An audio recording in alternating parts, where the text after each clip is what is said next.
That is the current one. I cheated and printed my own. Now I got another one. You're ahead of the game, just in case.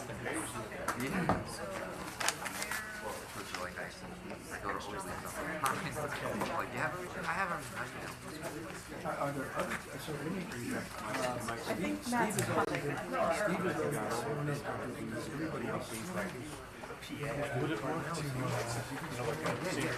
I'm not sure. Jen put that in there for you. Okay.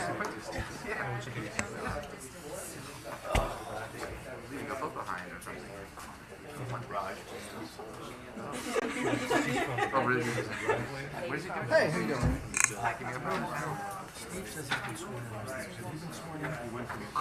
So I was sworn in over Zoom like way back. Zoom is okay. Yeah, it was really awkward. Steven Eisendorf. Wait, I wrote it on. So everybody was trying to like do it in sync, and it was very awkward. I went to the clerk's office and she said, what? Who? I'm supposed to be sworn in. I'm very What am I supposed to do? Not that there was anything wrong with he just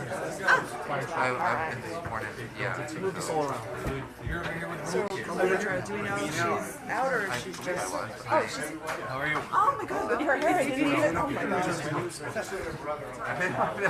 Oh, yeah? All right. Well, very cool. Very cool. I saw him last night. Yeah, he's been busy. Exactly 2 more minutes. No. Okay, so I think we're good. And, Handy dandy. no. How you want to practice? Only they're gonna reappoint me in September. 3 month gap. Officially Again in take your January. fifth. Yeah. Flatter. Your cafeteria side doesn't come down now. Like, And for some of you. sometimes I would see him in my building. By yourself. Let me know, and I'll see what you All right. Fabulous. Good. We are 2 minutes out. I'm just going to give it the full 2. Yeah. Promise. About Yeah. Okay. Okay, perfect. Yeah, Jen said to get these two. I wasn't sure. yeah, no, I think it was a smart move.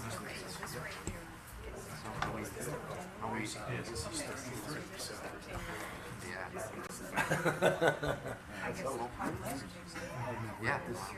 He's fast. Yeah. Oh, yes, you're right. But he's out of the house, maybe. Oh, well, I mean, by 11, but I need testimony by 10. Okay. Yes. Well, that's Well, that's when he's doing Hudson County for a grant. He's doing Hudson County political stuff. Oh, I'm not going to bring it up. I'm not going to start taking new testimony or new witness or something like that. so, I mean, if it turns out what I'm saying is if they're fifth, that's Oh, they're doing that. that's a similar start. But I would think that what we engaged on the side is to really really right. Doesn't get better. Hudson County. No, I would agree. I was there for 25 years. Thing I might take, I excessive gardening. I was home for a few days. Pick things up, dig around, and next thing you know, it's like, oh, I'm old now. My homeowner's insurance company, yeah. We got this Are we worried about something? petition, so we need a member of the public to come. Where do it? Well, and then the next one. There's no better experience. I mean, it's not really, it's, If somebody wants to use it, right. they can. Right. Well, that is my point, is a statement to the public that will receive this document, we cannot consider it without live testimony, so we strongly encourage members of the public who are advocating for this document to come forward and give testimony.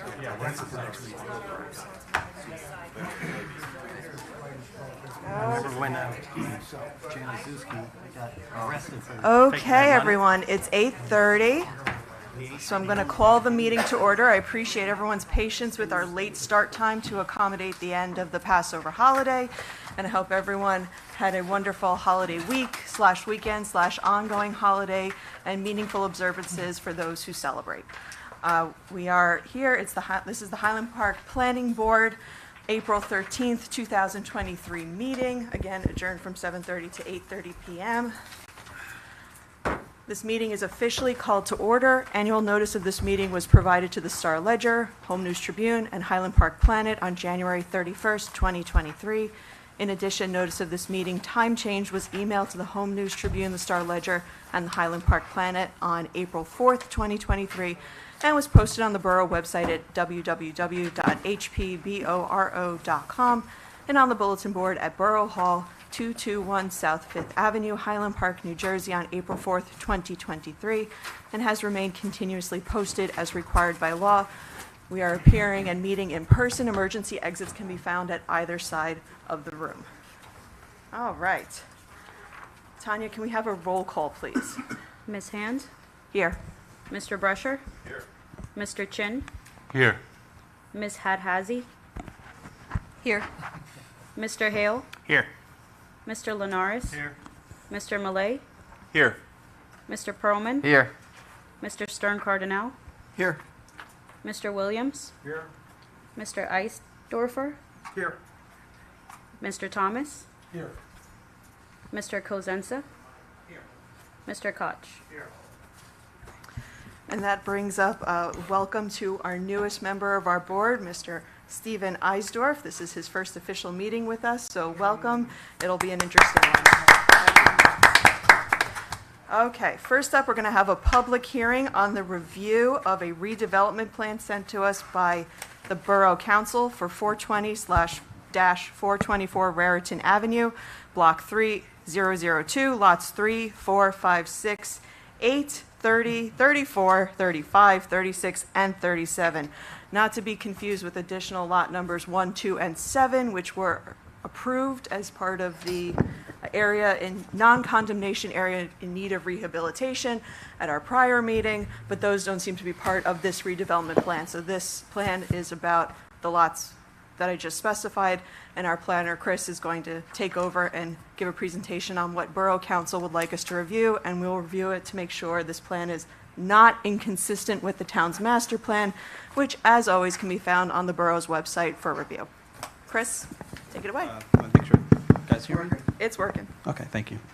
Well, as you guys know, back in the summer, we found that the pending closure of the grocery store would create a real need to think about planning and for interim steps about what to do with the area, because there would be obviously a time period where we would be faced without a local grocery store. So, Chris, if you could, even though with the mic, could you just keep your voice up, sure. if you don't mind? Thank you. So with regards to planning for the development, redevelopment of the grocery store site, the Borough Council decided it was best to be proactive with its planning for the site through the local redevelopment housing law. And through that process, there's a number of benefits that can be done and gained from going through that process, and one of which is a redevelopment plan, which is what the board is here to review tonight. However, obviously, before you go adopt the redevelopment plan, an area must be designated first as an area in need of rehabilitation or an area in need of redevelopment.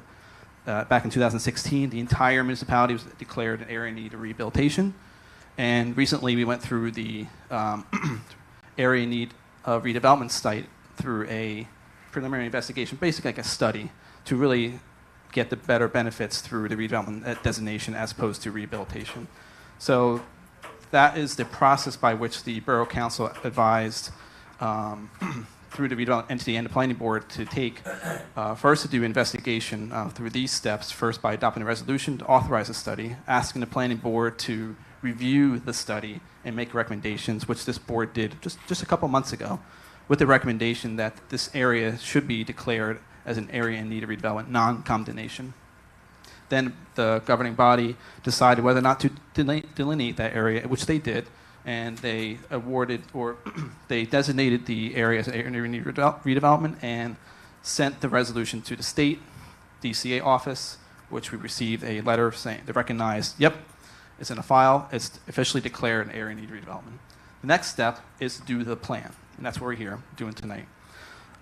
Prior to that, obviously, you have to be authorized to do the plan, and there's one of two ways you can be doing. Either the planning board can do the redevelopment plan, or the redevelopment entity could do the redevelopment plan. We did the latter, which is on the left side. So we prepared the plan first, and they introduced it like a land development ordinance and then referred that ordinance to the planning board to have and this is what we're doing tonight. So we're almost done with that process. But even then, when there is a redevelopment plan, there's still a site plan application. I mean, before that, we had to designate a redeveloper to consider a concept plan for the site. So this is what we're doing tonight. It's a consistency review of the redevelopment plan with the master plan. And as part of that ongoing process, we had a community meeting at the end of February to really have a community conversation with the public to kind of explain this is what's happening. And among the various topics that were discussed were, what are we going to be doing in the meantime? And we also expressed and released a couple concept plans. This is what we're thinking for the redevelopment. And those plans were shown and incorporated into this plan. And I'm going to show and kind of describe what those scenarios of development are. Basically, it was sort of a proactive meeting to really say all hands are on deck. The community, we take this serious issue. Mayor Elsie Foster had the presentation and really expressed that this is an important issue to the governing body and obviously planning board members in the community. So we had this meeting. Actually, 120 people showed up, and so it's very well received.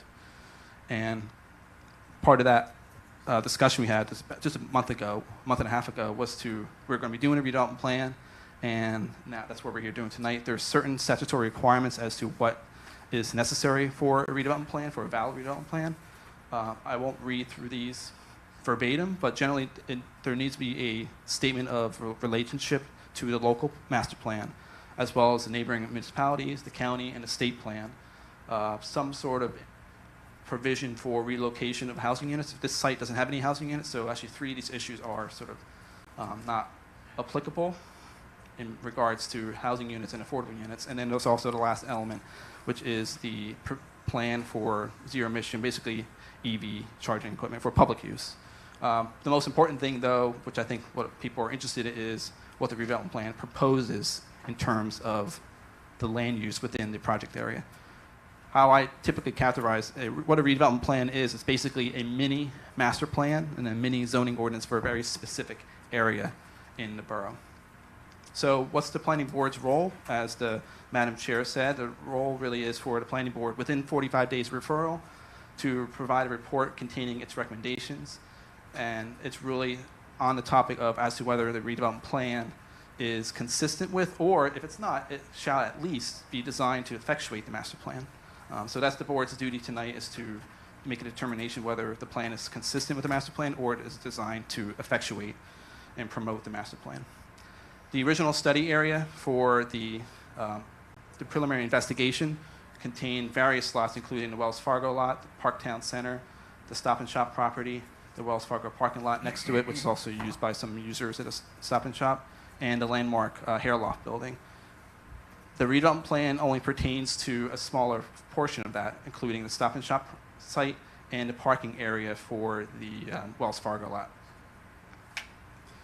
As we discussed during the preliminary investigation, when we did our research and as part of, sort of building the foundation of the relationship of this plan with the master plan, it was interesting when we did our research that the Stop and Shop property formerly had 2 dwelling units as well as another structure facing on South 4th. And over time in the 1960s, those structures were removed and a grocery store was built fronting on Raritan Avenue. It's kind of interesting juxtaposition as what you see now, which obviously in 1971, the current store, so now the building's 50 years old, the current store was built way back with a huge gap in the streetscape. So this is the first aspect of the redevelopment plan. What the board's role is to make a determination whether this plan that we're proposing is consistent with the master plan. Obviously, the 4 main goals in the master plan is to preserve and enhance the small town feel of the community, ensure a vibrant downtown, protect the sensitive areas of the community, and to promote a high quality of life for all residents. And part of the master plan effort back in 2019, so about 4 years ago, the master plan took an approach of looking at different corridors of the community as well as overall residential analysis. Part of the corridors that we looked at included the downtown Raritan Avenue. So this is Raritan Avenue turned on its side.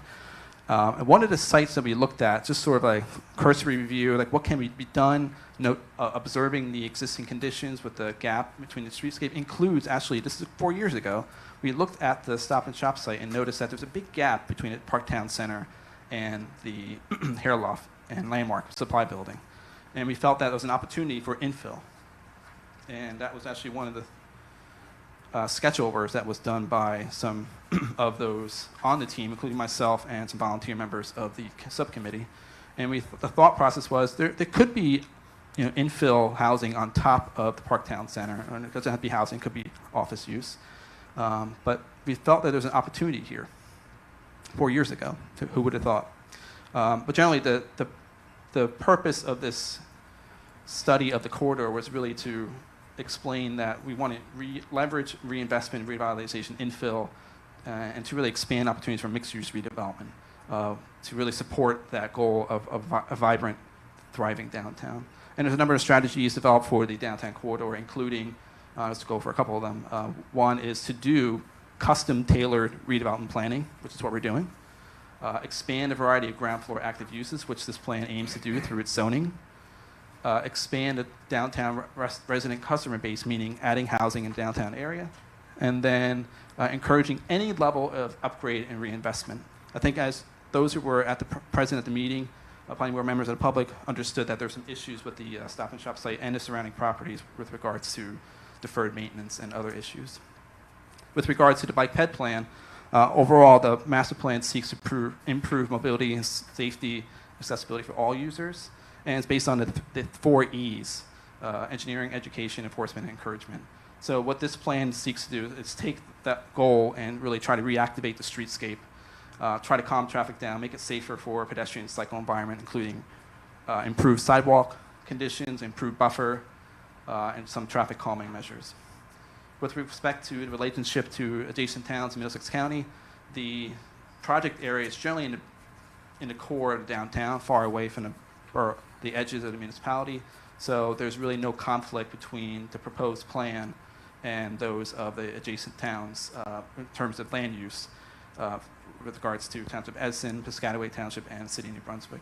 With regards to Middlesex County, the land use plan element is still being updated, and from what I understand, typically what happens is the land use plan will incorporate all redevelopment plans or zoning of its municipalities and for its consideration for updating its plan. So we don't anticipate any conflict with the Middlesex County plan.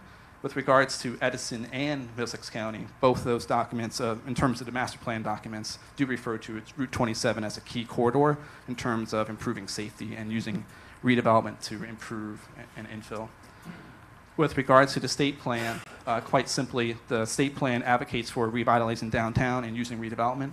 According to the state policy map, the borough of Highland Park is situated in the metropolitan area, MA1 zone, which really, generally speaking, advocates for revitalization of its downtowns and keeping it to a compact form and using smart growth development. So this plan is not inconsistent with the state plan. So that's all the statements with regards to consistency review with both the local master plan as well as the adjacent municipalities, county, and the state. With regards to what are we here for, what's the vision for the site, those of you who were at the community session on February 28th, this shouldn't be any different than what you saw before, except for minor tweaks and some elaboration and codification of the proposed zoning. Generally, for the vision of the project area, primary and foremost is to have a flexible approach. We don't want to be standoffish and make it difficult to do redevelopment. So we want to be as flexible as possible to ensure that a grocery store use is reactivated as soon as possible. B is really exploring expanding customer base in nearby businesses, which again includes reactivating the streetscape and adding housing where appropriate. Facilitating the revitalization of the streetscape condition, particularly along Raritan Avenue. Improve the driveway connectivity, as I think we saw in the report that there was a lot of connectivity issues from the driveway ingress into the site at the front of the store, and there was actually several pedestrian accidents, including a fatality. So I want to take the opportunity to any redevelopment to improve on that condition and mitigate any long-standing stormwater infrastructure issues. So when we talk about flexibility in the plan, these scenarios are, I'm going to go through just 3 of them. There are 3 of millions of ways that property can be developed. But generally speaking, we try to focus on really 2 main tracks. One is where the existing grocery store in gray is reused and rehabilitated, and there's some form of reinvestment in the streetscape through either green infrastructure improved buffer or some infill building along Raritan Avenue. So track 1 is reusing the grocery store with some sort of investment in the parking area.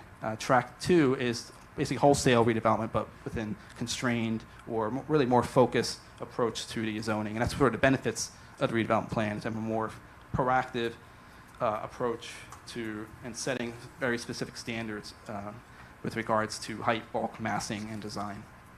So going back to A, quite simply put, the goal is to improve connectivity, vehicular and pedestrian, both from South 5th to South 4th throughout the site, with an improved entry corridor and raised speed table and pedestrian crossings through high visibility crosswalks and bump outs and bollards. Narrow that driveway if it's reused as a one-way. Close that driveway going out. That way it's only one driveway from Raritan Avenue, or it could be eliminated. The parking lot is generally reorganized, and the condition where the wheel stops sort of encroaching into the sidewalk, which is really a dangerous condition, is improved by a buffer with landscaping, and which could include rain gardens and green infrastructure. Scenario B is similar approach, this improving pedestrian and vehicular connectivity from South 4th to South 5th with the speed table and narrow driveway. This is just a different arrangement of parking that could be done. I mean, explore many different ways to kind of improve on the layout of the parking, which will reduce impervious coverage and improve stormwater retention. This scenario looks at I believe at the session we had on February 28th, we described it as a 3-story building.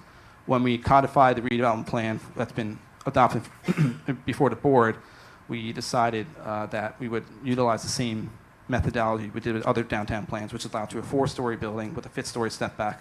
The reason we showed 3 stories because in all likelihood that's what works for parking.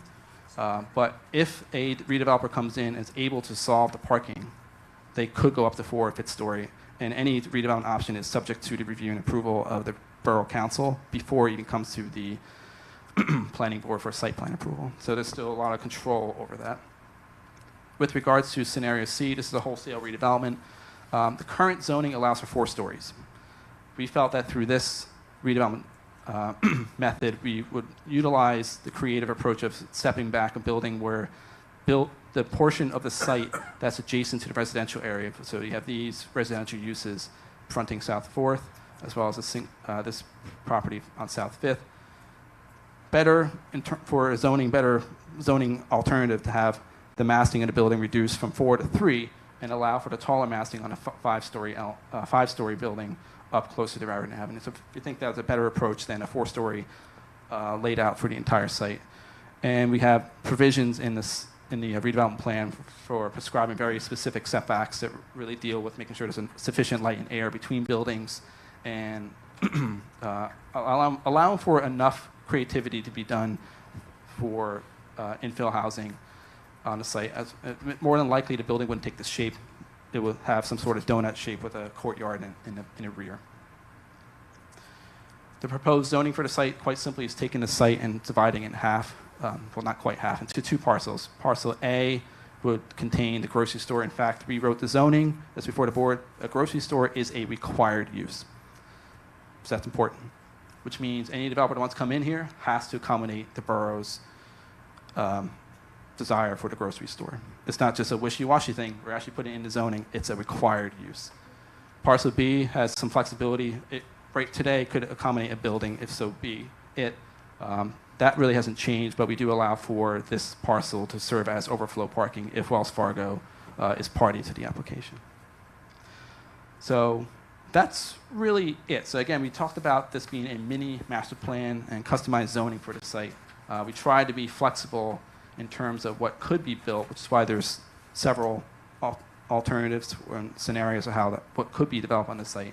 And the bulk regulations are pretty loosely done to accommodate these scenarios, and the design standards are fairly straightforward, very similar to the downtown plan that we did a couple years ago. The one main difference I would say is the parking regulations here are not as aggressive as the downtown plan is, because the reality is this site is not as close to the New Brunswick train station. And with the combination of a grocery store, which has a little higher intense use than a typical retail use, we felt that it was necessary to have increased parking requirements for the grocery store, as well as a higher standard for the residential. We set it at 1.33 parking spaces per unit as opposed to 1 with the other plans. So trying to create a balanced approach to how the site could be developed. One last thing, the proposed zoning for the site is intended to be a superseding plan, meaning it replaces the zoning underneath it. It's not an overlay. So that means any redeveloper that comes into the borough seeking to be named the redeveloper has to come up with a concept plan that's agreeable to the redevelopment council before it comes to the board for site plan approval. So like we always say, this is not your last crack at the apple. There will be an opportunity after the borough entity engages with a redeveloper to see the site plan. But there's lots of controls in the plan that allows for the borough to really take control and be proactive with the use. One other thing I want to mention in terms of the zoning, there's a short section regarding temporary uses. Understanding that the grocery store use is now vacated, what do we do with the use in the meantime? So we wrote in a simple statement saying that temporary uses could be accommodated and coordinated with the redevelopment entities. Really give a lot of flexibility to the redevelopment entity in the meantime while we negotiate a concept plan for the site. So with that said, I believe I hit all 8 of the requirements of the redevelopment plan. Finally, extensively went through the proposed land use. With regards to the plan for EV charging stations, the redevelopment plan encourages that parking spaces that are utilized for EV charging infrastructure be utilized and shared with the public, which is not an uncommon provision in the ordinance. All other provisions regarding affordable housing and redevelopment are consistent with all other land development procedures. That's it. Thank you very much. I don't know if members of the board want to come back to their seats while we have a discussion and commentary from the board. And Chris, if it's okay with you, I'll start with my question. For the building setback requirements for an infill liner building, it says the minimum setback from Raritan Avenue is 0 feet. Does that account for the public sidewalk? Or am I not understanding where the property line starts? Oh, sure. No, that's a very common question. I remember when I first started doing zoning, Metuchen, I was like, where's the property line? Typically, the property line is about 10 to 15 feet behind the curb. So it generally does not include the public sidewalk. Okay. Typically at the edge of the sidewalk. And that's the case here. That is approximately the case here. There probably is some portion of the public sidewalk that encroaches into private property, which is not an uncommon situation. Actually, that is the situation on Parktown Center, where that wide sidewalk, part of it is actually on private property. Okay. All right. Go ahead, Daniel. Hi, I just had a brief question about something you mentioned right at the end there. So you said this is a superseding zoning plan rather than an overlay. So Correct. I just want to make sure I understand this correctly, that when we propose an overlay, we're saying that somebody could come in and they could build under either zoning ordinance, basically. Correct. Whereas for this one, if this passes and is implemented, then they must adhere to this plan. Correct. And the big implication, if I understand it correctly, is that any proposal then, because it must be under this this zoning proposal, it would have to include a supermarket, because again, it's superseding, not an overlay. You got it. Cool, thank you. Stephen? So Chris, I have to confess, I found this plan deeply puzzling.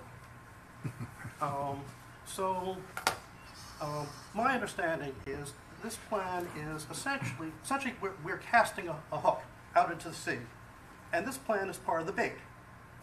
We're saying to the developer, this is so attractive you should want to do it.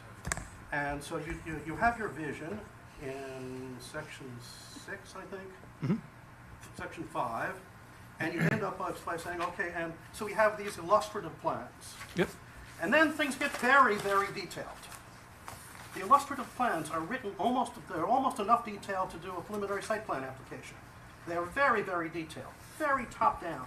And you're actually proposing a zoning ordinance, which is very detailed. So very top down.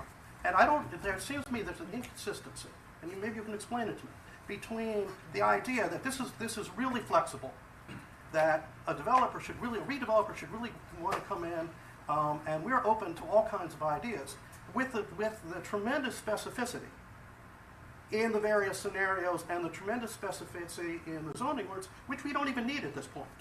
You can do the zoning ordinance as a separate ordinance if you want to. So I just did. I found it puzzling why we're doing it that way. Not improper, just puzzling. So to that, I would say it's not unusual to include zoning requirements in any redevelopment plan. In fact, for all the plans we've done that. I would say I've probably done about 15, 20 plans, and they've all had zoning requirements. Over time, the statute doesn't require it. it does not. Just general building and planning provisions. The reason we do the specific zoning requirements is because there are certain things we do want to pay respect to, especially with regards to building setbacks, coverage, height, and massing. The design standards are pretty straightforward, and it's really a rehash of the underlying zoning, but using the better aspects of what is in the underlying zoning. And the provision that's allowed, what the redevelopment plan also allows for, is relief from the ordinance, so it doesn't have to be completely in compliance with the plan. The redevelopment plan does allow for variances to be granted with regards to... Sure, but if you come in with something not matching those scenarios, then you got to go through a variance process. This doesn't look like bait to me. It looks like something that says, we're going to be hard to work with. We have a lot of ideas, upfront ideas, and you have to sort of conform to those ideas. So I don't know. I just found it puzzling. Not necessarily improper, but puzzling given what we're trying to do. What role does the present owner of that property play in the redevelopment plan? Well, they can be party to the redevelopment entity negotiation as a potential redeveloper. And I think as I wrote in the redevelopment plan, the borough has been in negotiations with property owners. There's a healthy relationship between the current property owner and the borough to really facilitate something to happen here. As to whether they've engaged with potential users for the site, I'm not personally privy to that, but my understanding is that they take this situation very seriously as well. So they can be party as a redeveloper of the property, or they can be co-redeveloper with a redeveloper, with another developer, typically local. Just out of curiosity, are they planning to maintain their ownership stake in that property and develop it themselves, or are they planning to sell that space to someone else? I'm not privy. I'm not sure, Councilman Haley. It's unclear at this point. Both of those are potential options, but it's unclear at this point which route they're going to go. Yeah, the plan is silent as to it doesn't dictate whether the plan doesn't dictate which one of this. Either one is possible. Jeff? Thanks. Great, Chris. This is great. Just a couple of questions. In terms of the grocery store requirement, it's set at a minimum of 15,000 square feet. Yes. Just curious, it's two-part, where that number came from, whether it's an industry standard or whatnot, and then the existing building is 23,000 square feet, roughly. So, does this redevelopment plan open up the possibility of that building being cut up and having a smaller grocery store than what we had? I just sort of like, that's my one concern on it. Yeah. Right. So we debated utilizing a higher square footage, which matched the existing square footage, which I think is about 26,000 if I look at tax records.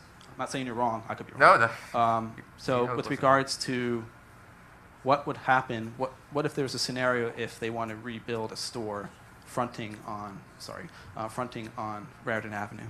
Felt that a smaller square footage, using test fits under this sketch plan, there's little sketchy plans we were doing, and we determined that about 12, 11, 13, 14,000 square feet is getting a little small, and then just doing general research, but the typical Lidl, Aldi stores, typically the smaller size, are about 15, 16 to 20,000 square feet.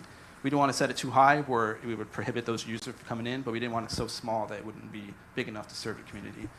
But generally speaking, in my experience, a 15,000 square foot, a small grocery store that's commonly used, ranging up to 45 to 50,000. Right. Some will even go up to 80,000 square feet. It's not the intention of the borough to take a redevelopment plan that really encourages, because one of the scenarios is to reuse the building. Actually, two of the scenarios is to reuse Yes. the building.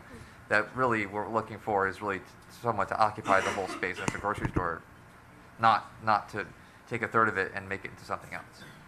Well, under the plan, technically that could happen, but since the borough has the authority to name a developer and a concept plan has to be approved, that would have to be approved by the redevelopment entity before the redevelopment agreement is established. And then- But that is a possibility technically, and that's part of the flexibility we want to add. We didn't want to be too rigid, but we also wanted to add flexibility for those things to happen.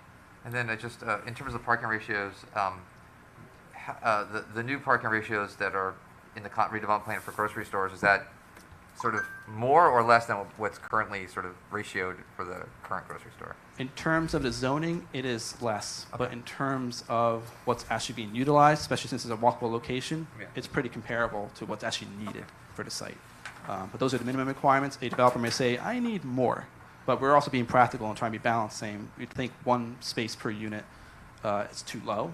It's 1.33 Oh, is I meant for the appropriate grocery store. for I residents. meant for the commercial. Yeah, just for the Yeah, commercial. It's about the same. It's about the same of what's currently being utilized. more or In less. terms of the current utilization, Yeah. yes. In terms of, okay. Well, when it was in operation, yes. Yeah. Right. Okay. Thank you. Chris, what would be the, right here, what would be the standard, if you know, for a Trader Joe's or an is it Aldi? I think Yeah, Aldi? one of many. Or something of that size. What would be the typical size store for that, if you know? So I've done several studies, but I couldn't give you a number, but probably about 20,000 square feet. Okay. And this store, as far as you know, is roughly 20, or this building is roughly 23,000. It's between 23 and 26,000. Got it. Of the sort of mid-size. Thank And I you. think for a Stop and Shop, this size is actually smaller than what they're used to. Right. And that's part of the reason for the closure. Right. Any other members of the board have comments? No? With that, then? Let me just ask one question of Chris. As you started off in the beginning, the board needs to make a determination as to whether or not there is consistency between this plan and the master plan. Since you are the planner, I think I know your opinion, but it might be helpful to put that on the record. Yes. And the quite reasons simply for put, that. It is consistent with both the master plan with local objectives as well as those of contiguous municipalities, Middlesex County, and the state plan. I think the fact that we had a downtown corridor plan where we advocated for utilization of custom infill redevelopment planning to encourage economic growth, as well as for providing opportunities for housing and infill on the missing teeth of the core of the downtown, including a sketch of the site from 4 years ago of potentially an infill building at the site. And even the ultimate redevelopment concept is to simply reuse the store and to add the green buffer along the Raritan Avenue. That is consistent with the master plan because it does seek for at least some level of reinvestment in the streetscape. And with regards to the ped bike plan, any type of traffic calming and pedestrian improvements to mitigate all the issues that we identified in the study would be consistent with that effort as well. Thank you. All right. I think at this point, that means we're ready for public comment on the redevelopment plan and whether the redevelopment plan proposed tonight is not inconsistent with the master plan of the township.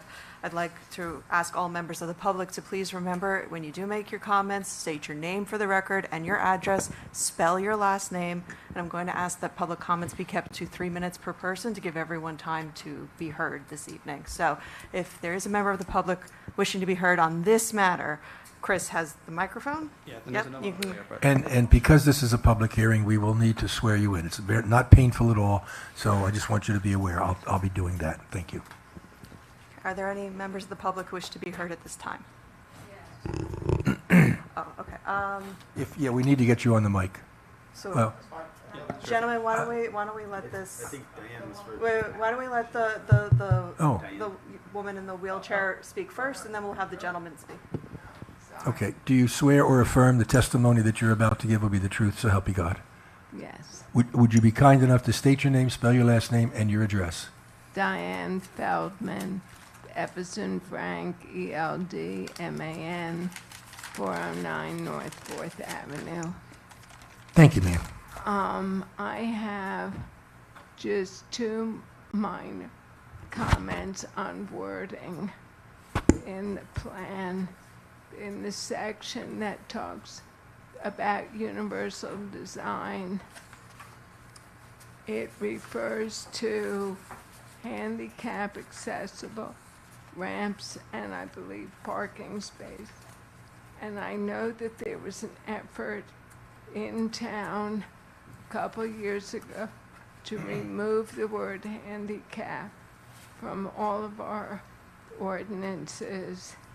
The handicap parking ordinance was renamed to the accessible parking ordinance. And so I'd like to reword those sections. I believe they're on page 66 or thereabouts, and remove the word handicap. That's it. Thank you very much. Good suggestion. Yes.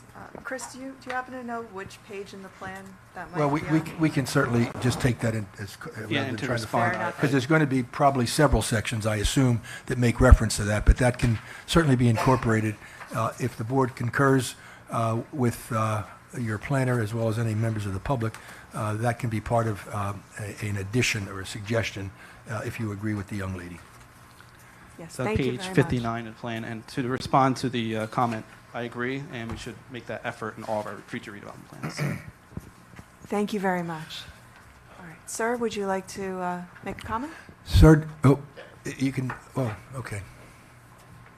Sir, do you swear or affirm the testimony that you're about to give will be the truth, so help you God? I do. And again, state your name, spell your last name, and your address.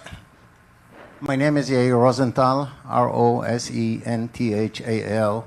I live at 451 South Fifth Avenue here in Highland Park. I have a comment and a question. The comment is that it doesn't seem to me that this development is consistent with what you say, that we want to keep this town as a small community. This seems to me a very large development. The second, so I would like the board to consider that. The second thing, I understand, and that there is a requirement for having grocery store. That's a very loose definition as came here. So is that a supermarket? Is that another small? And I do worry about developing something without having specifics on that, and how do we maintain it? So again, I would like to see a contract for 10, 20 years with a supermarket before we develop, and not the other way around. Thank you. Chris, do we have a source of definition for the term grocery store that's in the plan? Typically, in that sense, you rely on the typical definitions from Merriam-Webster, probably. I know we had a comment about should be a grocery store or supermarket, but the intent is that it would be a full-service supermarket, not like a Rite Aid or CVS, not a pharmacy. And the understanding, Chris, as I understand it, is that any redeveloper would have to come up with a plan that would be approved by the borough, and therefore and I think that's a very good comment, Yes. but I think that could be taken into account to assure that the definition becomes much more manifest as opposed to what you have now. Yes, as part of the superseding plan, it requires that any developer must enter into a redevelopment agreement with the borough, basically like a contract, and all those issues, among other issues, can be addressed in that document. Thank you. Were there any other members of the public who wish to be heard on this application? Seeing none, I'm going to close the public comment portion on this application. Any members of the board have any final comments? Oh, yes. Somewhere in the document, it says a supermarket should be at least 15,000 square feet. Yes. And you also had it for every 400 square feet, you have to have one parking lot, which means that if you had a 15,000 square foot supermarket, you only need 37.5 parking spaces. Yes. Which is crazy. Why don't you be more definitive, Alan, so that we can understand what your concern is? Currently, the ShopRite has 117 parking spaces plus 5 Accessible? Yes. yes, thank you.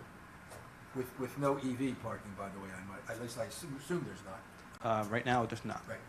which is going to be required as well.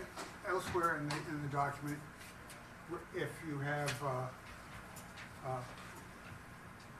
residential above some part of the buildings, parking space for them is going to be someplace between 1,000 feet. We said that all the way up and down the corridor, but where are they going? Well, that's just a general statement similar to other redevelopment plans. If a redeveloper can prove that they have the parking or parking could be provided in coordination with the borough, that off-site parking can be counted towards the requirement. But I think generally speaking, we're trying to accommodate all the parking on this site, including an improvement on the Wells Fargo lot. As far as the parking requirement for the grocery store, it is low.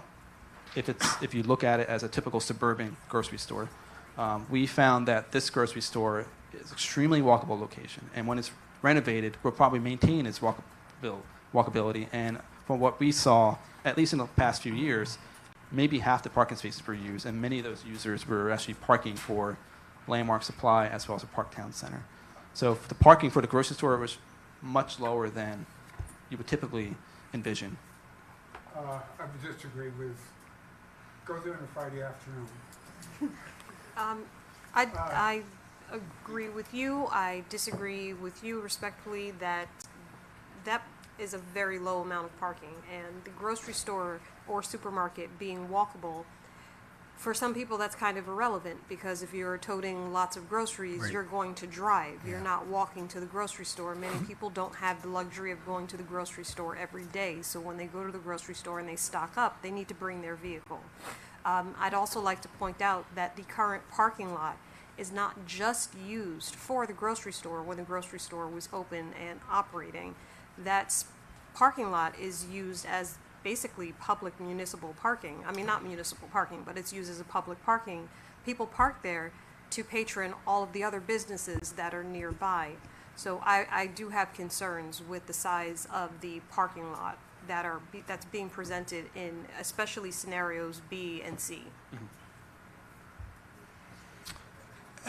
Chris, one other quick question, sort of in that line. As you know, there have been other development approvals that have made reference to off-site parking. Yes. Is there some coordination? Because I hear the comments that have been made with regard to parking and its adequacy. Is there some coordination so that this developer doesn't come in and say, well, we have a spot within 1,000 feet, but back 2 years ago, 5 years ago, that was something that was utilized by Mr. Jones. Is there some coordination so that there's an understanding what spots are already sort of taken and what spots are not? So with regards to downtown parking in general, we had the parking study, which sort of showed that there was a lot of issues. Actually, there's not too much of a capacity issue, and generally speaking. With regards to this site and really any specific development proposal, I will refer to, as an example, one of the developers for Track B, for example. In order to get the off-site parking approved and integrated and coordinated with the borough, that is actually one of the things we have to do. We have to coordinate with the redevelopment entity before we enter into a final redevelopment agreement. And there's a reason why that project hasn't moved forward, because that hasn't been done yet. So it's a lot of careful balancing. We're not just saying, oh, they got enough parking. So there's a level of effort to ensure that is done carefully, especially, and it's helpful that the parking study has been done since that time to really open our eyes that there is flexibility in doing that, and we have to be careful with the pending redevelopment plans and site plan applications that those things are observed and handled. With regards to public parking, that does occur. I do know that some users of the adjacent buildings use that lot, and it's just out of convenience. I would hope that as part of the redevelopment discussions and negotiation with the redeveloper, that there would be an effort to utilize other areas to increase parking demand, because there are many areas of the parking lot that are underutilized. And I think just in the last few years alone, there's been a lot of use of like DoorDash and whatnot for those services where food is delivered. So the typical requirement of one space per 250 is something from the 70s. And I think there's recognition even from residential site improvement standards where those 2 spaces per unit is way over calculated. And we're coming down to a conclusion where you only need half the parking in terms of a calculation. And it's more really about the management of the parking. And that's partly why the parking study was initiated, to really start that deeper understanding and consideration of those issues. And that's all going to play a role in any redevelopment of this site or any downtown site. So it's certainly a management issue. I still think there's sufficient parking on the site. There very well may be developers out there saying, no, I need more parking, and that does happen. One last comment. I think most families who are busy want to go to the supermarket once a week. Maybe they'll go a second time, but and if you're buying for a whole week, your family of 4, you don't just carry that home in a bag. Right. You need a car to take it. Jeff? Yeah. So, you know, when I'd asked the question about whether the ratios in the redevelopment plan were consistent with the previous utilization of the Yes. parking of the grocery store and the parking lot, and you said they're about the same. So, to me, that seems sufficient for the parking demand. But the other thing is, you're adding one of the properties of Wells Fargo, which is just a parking lot. Correct. Which was not supposed to be used for the grocery store. So, in a sense, the amount of available parking for a grocery store will increase. Yes, I mean, in a way, it functions that way now. Right. People So park it's in more Wells Fargo. efficient. The parking layout, while the total number of spaces may not change very much, Yes. the way they're being programmed will allow for more effective parking. Yeah, so when I did my investigation for the redevelopment area, it was generally in the afternoon. So, and I still didn't see very much utilization, maybe 60% of it being used, and that was with users occupying spaces for other sites.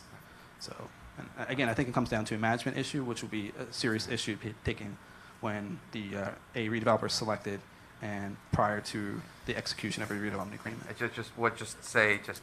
as you make reference that this plan is not inconsistent with the master plan. That's the crazy. Yeah, you know, I'm never going to get that. I'm a professional plan. I never get that. But you mentioned the bike and pedestrian plan, and to have a walkable community and a safe cycling community, we need fewer cars. And so I think the lower parking ratios really are consistent with the master plan, and bumping them up is really inconsistent with the master plan. So I think you've really hit the nice middle ground here. Yeah, and that's what we're striving to do, strive a middle ground between those types of typologies. And I don't disagree. People do need cars for the once-a-week shopping, and this doesn't prohibit that from happening. But there is, I think as you go to the site now, the bike racks in disrepair, so people really can't get to there, and they're tying their bikes around a column. So if we improve walkability and pedestrian safety, and for cyclists as well, those users will come. It won't replace the once-a-week shopping or twice-a-week shopping, but that's why there's a careful balance. That's why it's not one space per 1,000 or no parking regulations. 1 per 400, a little bit bumped it up for the residential use because these two uses don't share very well because they have high active uses in the evenings and on weekends. So we're trying to be realistic, and we may find that a redeveloper says, I need a little bit more parking, and there's no problem with that. There's no maximum parking requirement, just minimum. I think one thing that we're not taking into consideration is the popularity of whatever this new grocery store / supermarket may be. If it ends up being a store like a Trader Joe's, for example, where that's going to attract people from nearby towns to come to Highland Park, the amount of traffic and the amount of cars coming in and out of the parking lot are going to be very different than what we saw at our present Stop and Shop, which wasn't a destination store. So I think those things should be taken into consideration, especially with regards to scenarios B and C, which create mixed-use buildings that are partly residential, partly commercial, and the traffic that just goes in and out of a residential building, day-to-day life. Scenario A is the most closest to the way that the space is being utilized presently, and scenarios B and C to me give me a lot of pause just in terms of just usability and the space and the traffic and the congestion, and to me, I still have a lot of questions about that. Yeah, and those are valid concerns, and they're applicable to whether we do a redevelopment plan here or we just rely on underlying zoning. I hate to say that's something we'll deal with a site plan, Right. but if we have that additional layer where we can negotiate that, especially if there's a user, if a redeveloper finds a user that we anticipate having a high turnover use for parking, that'll be part of the negotiation process, because then we may need, you're going to need more parking. It's a thank goodness you have that popular use. That's a benefit to us. We may need to amend the plan, or they'll seek waivers or exceptions from the parking regulations, or may have to find off-site. There's lots of flexibility in the plan, and a lot of the power is sort of given to the redevelopment entity before it comes here for traffic analysis. So my last question is, with the zoning, I really do appreciate the fact that the council has taken into consideration making the zoning to strictly inclusive of a grocery store. Does it have to include mixed use for that space? Can that space strictly be commercial? Does it have to be commercial/residential? It can just be a grocery store like it is today. But in voting on whether or not this plan is consistent or inconsistent with the master plan, can that be left out? If we vote that this is consistent with the master plan, we're leaving open the possibility for this space to be a mixed-use space instead of strictly grocery store. That's correct, you are. I don't think leaving it only as a grocery store use would be inconsistent with the master plan, because it also talks about some sort of level of reinvestment into the frontage condition, which is actually the last strategy for the downtown area. And for that matter, this was developed that way 50 years ago. So it's not inconsistent with the existing zoning patterns. Ideally, there is a mixed use, but doesn't make it inconsistent, in my opinion. I think if you were to say, if this is a hotel with a use variance, perhaps so. I'm sorry, one more thing. Sure. And This is the last one? Last one, I promise. As it stands right now in the borough, we don't have any other area that we could foresee a grocery store going. As it stands right now in Highland Park, this is the only place we could put a grocery store, correct? Well, a grocery store can be put anywhere if it has I the know they site could be for put parking. anywhere, but we don't really have a site earmarked or any other site in mind that is available that could be developed as a grocery store. Not as far as I'm aware, no. Well, I mean, I think technically we've got a mini grocery store going into that, a Greek grocery store going Yes, in. and Park Deli has stepped up their produce section, so we have that. Looks But this would dedicate this space specifically to have to include a grocery store. Yes. All right, I'm sorry, Roger, Of but a certain Pedro, size. did you have one comment? Yeah, Chris, is there anything in this plan that limits the developer's ability to put in a below-ground parking structure? It doesn't prohibit them. They can Okay. entertain it So that in would, any different if you're format. making this into a destination type of environment, which, if anybody's going to want to spend money here in Highland Park, they're going to have to make money back. So it's going to have to be, I think, something big. So that would be, something, that is a possibility. But as far as I can see, this plan does, does what it's supposed to do, and it does, I think, by, let's say, requiring the supermarket. That's the only thing the town really wants, Basically. and everything else we'll figure out. And frankly, we're in more need of a supermarket than a developer is in need of coming in and building one. So that's the type of attitude I think we need to keep focused. And that's why we want to keep that flexibility, because we want to allow for that option. Here. I got that. Roger? If there's no other comments, I think it's at a point where an action can be taken if you are in agreement generally that the plan is not inconsistent with the master plan. That would be the fundamental motion that would be looked at. If you Subject to want- the modification for the language about. That's what I was going to say. There's a couple of things that I heard that could be, if you want, conditions or suggestions as part of the plan. One was certainly the language change that has been suggested to change the reference of handicap parking and ramps to accessible parking and ramps. I think everybody would agree with that. And then I'll leave it to the mover as to whether or not there should be a suggestion as to whether or not there should be some consideration or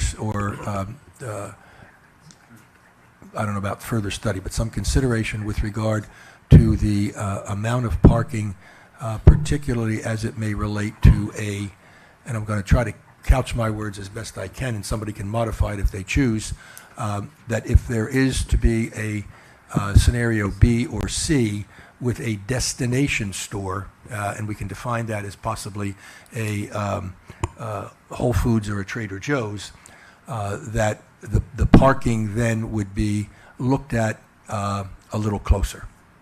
So that it doesn't make it inconsistent, but it does make the suggestion that the concerns that I've heard by members of the board will be taken into, hopefully will be taken into account. So that would be the nature of that motion, if somebody wants to make it. All right, would anyone like to present a motion for consideration? I would like to make a motion for consideration. All right, Khalidra? What's the motion you'd like to make? Is that the one, rather than, yeah, there we go. Thank you very much. That's fine. All right, first motion made by Khalidra, seconded by Pedrick.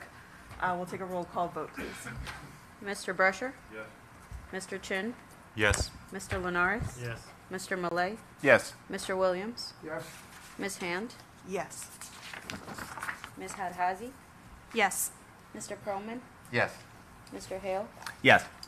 Mr. Stern Cardinal? Yes. Mr. Eisdorfer? Yes. Is it Eisdorf? Eisdorf. No, we are. Still yes. We'll get there. We'll get it there, right. Steve, honest to God. All right, thank you. Oh, wait a And- minute, hold on. Oh, yes. One sorry. correction for Chris. Go ahead. Chris? On page 50, you refer to a bedroom as opposed to bedrock. Well, this is the, It is. this is the Fred Flintstone plan. Yeah. Oh, it's in reference to the. Yeah, we were talking about the soils and such. There's a All right, page it's just a 50 of typo. It's just a Yeah, typo. okay. We don't need to include that. I have no further comments. Thank you very Alan. much, Alan. All right, I'm just going to move this right along. Our next matter is the application of JSM at Highland Park for the project more commonly known as Gabriel Estates, located on South 6th Avenue. Gentlemen, I appreciate your patience and consideration this evening. I'm going to make a note that it is our board's policy under our rules to cease taking testimony after 10:30, so I'm going to ask that you bear that in mind as you question your witnesses for your application. We're here on your preliminary and final major site plan approval, C variances and exceptions and requests for the waiver of submission requirements. Before we get into the details of your application, we have to make a finding on the completeness of your application. So with that, I'm going to ask that we'll start with our board engineer to provide some commentary on the completeness of the application and the waiver request. Madam Chairman, before we do that, Yes, sir. I ought to make a disclosure. Yes. Thank you. Oh, yes, I'm so sorry. Please. Okay, so let me just indicate that, that I represented Mr. Morris and Mr. Morris's entities before the year 2000 in various land use matters, not in the past 20 years. And I also represented an objector to one of Mr. Morris's project in Monroe approximately 10 years ago. Those are all in the past, but I think that they ought to be on the record. I appreciate that, Steve, and so that the board members know, Steve was an attorney in the land use field for many, many years. So that's why he's talking about this. He brought that up to me, and I think it is appropriate that he indicated for the record what those issues are. I turn to the applicant's counsel. Do you have any objection with regard to Mr. Eisdorfer's continued participation? You and I both understand that, but that has, in a sense, I guess it does have something to do with this project. So I also don't feel as though that distant involvement with this particular applicant has any relevance, and therefore I do not find that it is a requirement. Excuse me, I'm losing my voice. A requirement to end up having a statutory conflict. So I do think that as long as there's no objection by the applicant and no objection by the board members, Steve can continue to sit. But thank you for making that disclosure. I appreciate that. Just for clarity on the disclosure, Mr. Morris is the principal of JSM entities. Thank you. Yes, Thank you very much. All right then, if Chris Costanza, Bruce Koch, our engineer, could provide us with some commentary on the applicant's requests for waivers from the checklist requirements. Unless the applicant wants to start, I don't know, whoever feels motivated maybe to we start. could end up getting that other mic to work. I mean, the one over that's on the other side. Bruce, there's another mic on the far end.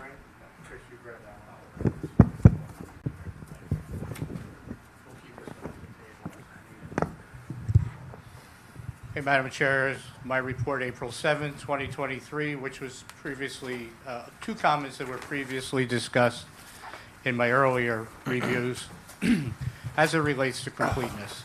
The first one is the applicant is requesting a waiver from the checklist requirement for providing existing topography for 200 feet around the parcel. Given the developed nature of the land, I didn't have it, and I did not take exception to that. And the other item is the typical retaining wall construction details, but not the retaining wall designs are required by the checklist. The applicant is agreeing to do that, but they'll do it prior to construction when they apply for building permits. If the board's willing to grant those two waivers, then from an engineering perspective, this application could be deemed complete. Thank you, Bruce. Bruce, before you give up the mic, if you could clarify a little bit for the board why the waiver of the topography requirement you felt was not needed for this development application. I've seen this request on other applications when it's fully developed around the perimeter of the subject parcel. And we have topography of the whole town, so it didn't limit my ability to do a drainage review. We were able to determine the total drainage area to this site all the way up into Edison. So that's why I didn't feel it was necessary. I don't know that it affects the public in terms of that. There is topography right up to the property lines. Thank you. And Mr. Wilson, on behalf of your client, are you in agreement with Mr. Koch's position that you're going to be providing details about the retaining walls before construction, even though we don't have those today? Yes, Madam Chair. Thank you. All right, were there any other waivers from the checklist that you were seeking? I think so. Not that I'm aware of. Chris, you. I believe there is one related to the tree removal plan, but the applicant has agreed to provide one prior to construction. Given that any development requiring tree removal has to be reviewed and approved before the building gets built, I don't think it's prudent that the board sees it first before the construction office does. Either way, it's going to be looked at prior to any sort of construction, so I have no objection to that waiver being approved. So the waiver of the tree plan at this stage is not a waiver of the tree removal plan, just at this stage of development? Correct. I would not recommend waiver of the tree removal requirements, just the timing of when the plan For is. purposes of completeness. For purposes of completeness. Got it. With anything further, Chris? Bruce addressed the other two. I'm sorry? Bruce addressed the other two matters Yes, on my okay, memo. good. With that, ladies and gentlemen of the board, if you agree with your consultants, I would suggest that what you do is, Madam Chair, solicit a motion to deem the application complete, granting the waivers that are outlined by both Bruce and Chris. Would anyone like to make that motion? Don't be shy. Motion to deem the application complete, All right. Granting the waivers. I have a first. Do I have a second? or? right, Second by Alan Williams. Can we have a roll call vote, please? Mr. Brusher? Yes. Mr. Chin? No. Ms. Hadhazi? No. Mr. Hale? I'm sorry, can I just ask a point of order? We are approving the waivers before having a discussion about the waivers? No. Well, you certainly, I mean, if you had wanted to have a discussion, it would have been prudent to have indicated that before the vote, the roll call, but, Fair enough, then I'm going to abstain. okay. Okay. Mr. Linares? Yes. Mr. Malay? Yes. Mr. Perlman? Yes. Mr. Stern Cardinal? Yes. Mr. Williams? Yes. Ms. Hand? Yes. Mr. Eisdorf? Yes. I believe that The matter is deemed complete as of today. Counsel, if you'd be kind enough to identify yourself for the record, please. Thank you, Mr. Thomas. For the record, I am Doug Wolfson. I represent the applicant in this case. We are here in conjunction with the proposed development of what I think is commonly referred to in the town where I grew up as the Buck Woods property. This is the property that was subject to a settlement agreement through litigation in conjunction with the township's affordable housing requirements. This has resulted in a structure and a building that, actually, to my knowledge, is the first time I've ever been involved to a situation where the township took, or the borough, was so heavily involved in the design and to good effort and with good results of the building to make sure that it is in keeping, to the extent possible, with the traditions and history of this borough and in conjunction with the neighborhood that surrounds it. So I want to thank the professionals of the town for their substantial and significant guidance in coming up with the proposal and the design that we had to run with. With me tonight is Ron Almbeck, who's the Director of Planning and Development for the parent company, Edgewood Properties, also a principal of Jack Morris. If the board, please, I would have you swear him in so we can get started. Sure, if you're ready to go. Sir, do you swear or affirm the testimony that you're about to give will be the truth, so help you God? I do. Again, would you be kind enough to state your name, spell your last name, and give us the location of your offices, please? Sure. Again, Ron Allenbeck, Aullenbach. Address is 1260 Stelton Road. That's in Piscataway, New Jersey. Thank you, sir. Ron, we were tasked with putting forth a development application to comply with the settlement agreement and ordinances that were enacted pursuant thereto to provide a 75-unit project with 15% set aside for affordable housing. Can you tell the board how we did that and go through the plans? If you want me to hand those out, I will do so. Yeah, thank you. As Mr. Wilson indicated, site has a long history with our company and with the borough, and within the last few years, we were able to come to a settlement with the borough to agree on the 75-unit, 4-story building.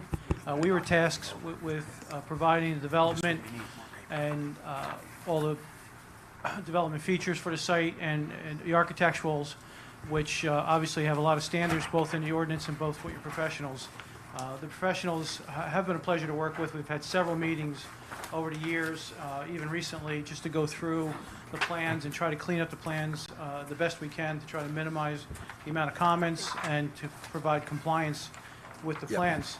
Mr. Wilson is handing out a packet. And while he's doing that, that's you anticipated. While he's doing that, I think we should mark this package as A1. And Ron, if you'd be kind enough to maybe identify it. Certainly, it appears as though it's multiple pages, so I'll let you give us a little bit more information about it. Do you want to have it as A1 as one package, or do you want to do it individually? It's up to you. It's up to the board's pleasure. I could do it as one, or do it as A1 through 20, however the board feels. I'd like to do it as, it just makes it easier, I think, to do it as A1. Do you happen to know, I don't necessarily want to count them, but do you happen to know how many pages this is? 20. 20, thank you. So A1 would be 20 pages, starting off with an aerial view of the property and thereafter.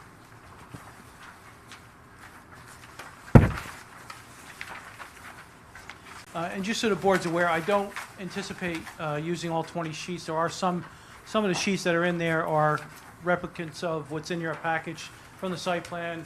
For example, existing site features, the proposed site plan, the landscaping plan. The back pages are the architecturals that were, the black and white architecturals that were submitted.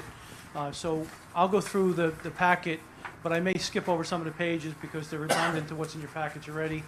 But I wanted to bring them in case there was questions of the professionals and or the board that have them handy to put up on my easel behind me. As Mr. Wilson indicated, this is a property that's located at the terminus of South 6th Avenue. It is surrounded by South 7th Avenue and residential houses to the north of it, and then also residential houses in South 5th Avenue on the other side. I apologize if I'm blocking any of the public's view. I'll try to do my best to stay out of the way. Might be, I know that Bruce is sort of familiar with this. Why don't you go on the other side? Bruce has got his own small package. There you go. Sorry, Bruce. Again, as indicated, the project's at the terminus of South 6th Avenue. South 7th is top page, South 5th down here. It compromises about 45 individual little 20 or 25-foot lots that were part of an assemblage that was put together 25, 26 years ago. This project's been around longer than me, and I've been here since '99. The proposal that's before you tonight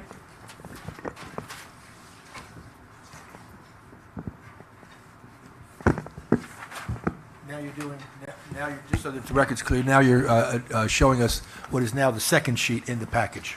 Yeah, this is a rendered site plan. Taking the existing site plan that's in your package and just rendering it up to show different elements of it. Again, as you come in off of South 6th Avenue, you have the motor court area here for drop-off area. And then as you proceed around the building, you go down below. So there's a parking level below the structure itself. So there's a ramp down here, you get underneath the building, and then the entire structure underneath has one big parking level. And then you have a walkway as well as emergency access that traverses the entire site. One of the things that the planner will go into is something that the borough required early on in the design was we originally didn't have full access for fire all the way around the building. They were asking for us to accommodate vehicular access all the way around the entire building.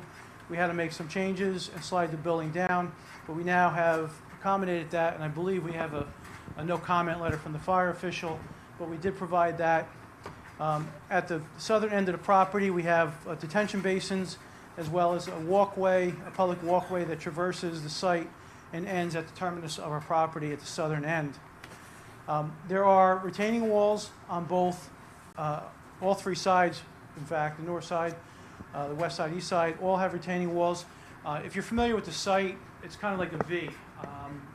So there's severe topo there. Our plan is to, and this is part of what was negotiated as part of the ordinance when it was written, was the concern about where the bottom level was going to be, where the top level was going to be, and what was decided from the borough on what the height was going to ultimately be. So we'll be digging out to put the building down at the bottom of the hole, if you will. There's existing utilities that run currently through the site. Again, this used to be a paper street for South 6th that ran all the way through. There's existing water, sanitary, and storm that will be relocated as part of our development. They will be relocated around the building and then go back into where they go now, as well as the additional, our own private utilities that will be accommodated onto the site itself. The stormwater is anticipated to meet all the new stormwater regulations. Again, we're working very closely with the borough engineer.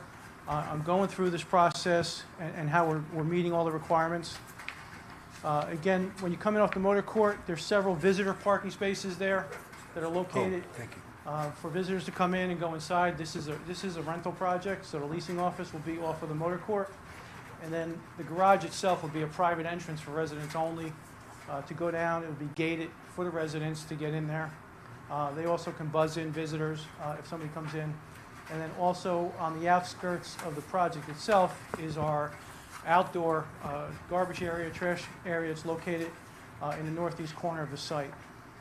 It's a U-shaped building, so there's units that face both the outside of the development itself as well as an interior courtyard. So there's a courtyard in the middle here that's located up on top of the parking level or the podium deck.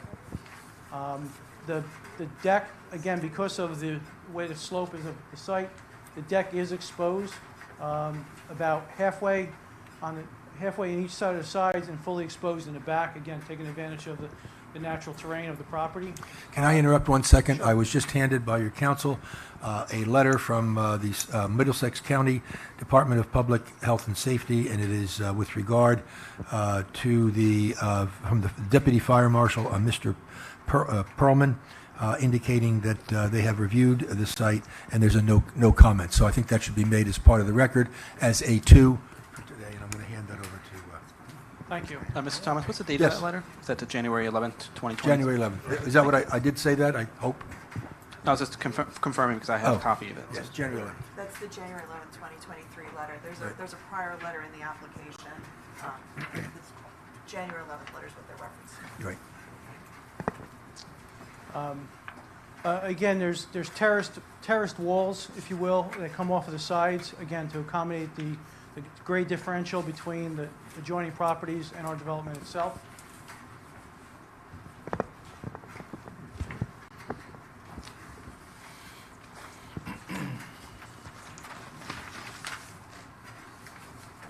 The next,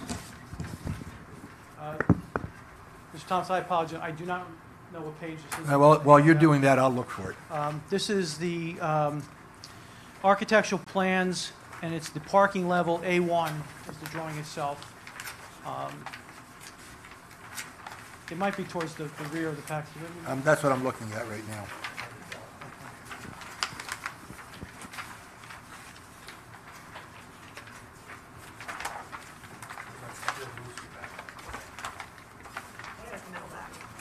I'm sure it's in the back, but I... Isn't this A1? It's after the drawings of the frontage. Oh, it's after the drawings? Okay.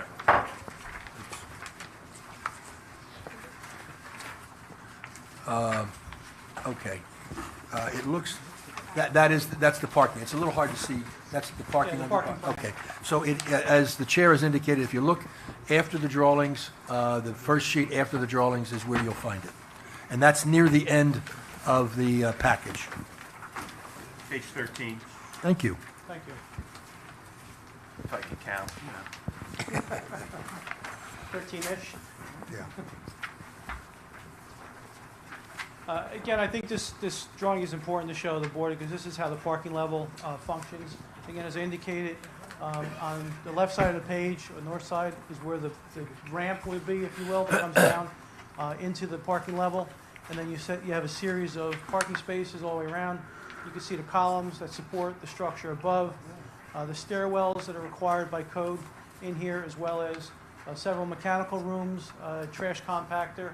The individual units will have trash chutes. The building itself will have trash chutes. So there's an internal trash compactor located in this underground or lower parking level. There's an elevator to the right of that. And as I indicated, several mechanical rooms where the various utilities will be stored.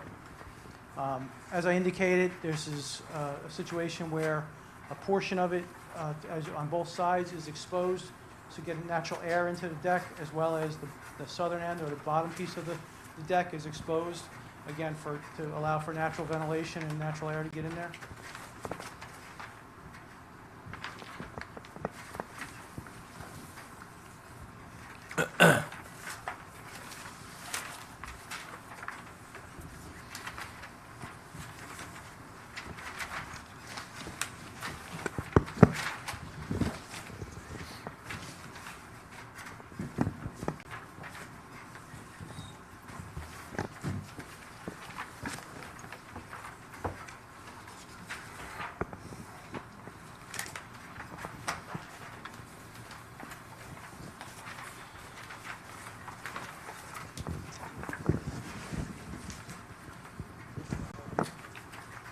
All right, on the bottom of the sheets, Ron, as I understand, the bottom right of the sheet, it has a reference to an A something drawing. What's that? What drawing is that? This is A2. So it is the next page in the package, ladies and gentlemen. This is the first floor plan, which is where you come in at grade off the motor court. You have your lobby there. You have the building amenities that straddle the lobby when you come in. Then you have your courtyard, again, as you go. And then you have the various units. These are two-story townhouse units that are located on the first and second floor. So if you look on the floor plan, I know it's a little difficult on 11 by 17, but there's individual stairwells in each of the units. So again, they're two-story units on the first and second floor, which have access to it. So you come in from the entrances are off the sides. You come into your unit. You have your living room space, your family room, bedroom, dining room, and then you have the stairs that go up into the additional bedrooms located on the second floor. The units that are at the corners are what we refer to as flats. They're not the two-story units. The ones at the corners are one single level. Again, so the townhouses go from the first and second floor. The flats are each individual floor. And again, as you work your way up the building, if you look at sheet A3, this is the second floor plan. And again, as indicated, this would be the upper level of what we refer to as those townhouse type style units with the up and down. Again, we have flat units at the southern end of the building. And then in the front, we have flat units, again, above what would have been the amenities or the lobby area facing the front. And again, those are flat style units, single level. As you work your way up to the third floor, the entire floor becomes just single level flats, if you will. And that's sheet A4. Sheet A4, yes, thank you. This one, you can see the difference is you have a central hallway that runs down the entire center of the three legs, and that feeds the units off of either side. Again, we have the units in the back southern end of it. We have the open courtyard that faces the southern direction, and then you have the stacked units, if you will, around the complete perimeter of the site itself. The fourth floor, Sheet A5. sheet A5. This is where it gets a little trickier when you're looking at the units, because one of the things that the board's professionals tried to implement in the ordinance was that the upper level, or the fourth floor, from the outside didn't give a true appearance of a fourth floor. So there's a lot of areas in here where there's outside roofs and gables, because they wanted to give the appearance of almost like a half story from the outside. And when I showed you elevations, you might be able to understand it, but instead of having just 4 units stacked on top of each other, or a traditional flat roof or gable roof, the board professionals felt it was important to try to bring the scale of that down and introduce some dormer windows along the top to kind of, again, bring down the scale of that roof as it goes to the area where you'd be facing the backs of the houses on both 7th and 5th. One of the things that we wanted to do to accommodate, we received a letter, which I know we're going to go into detail with some of the professional letters. We received a letter from LRK dated April 5th.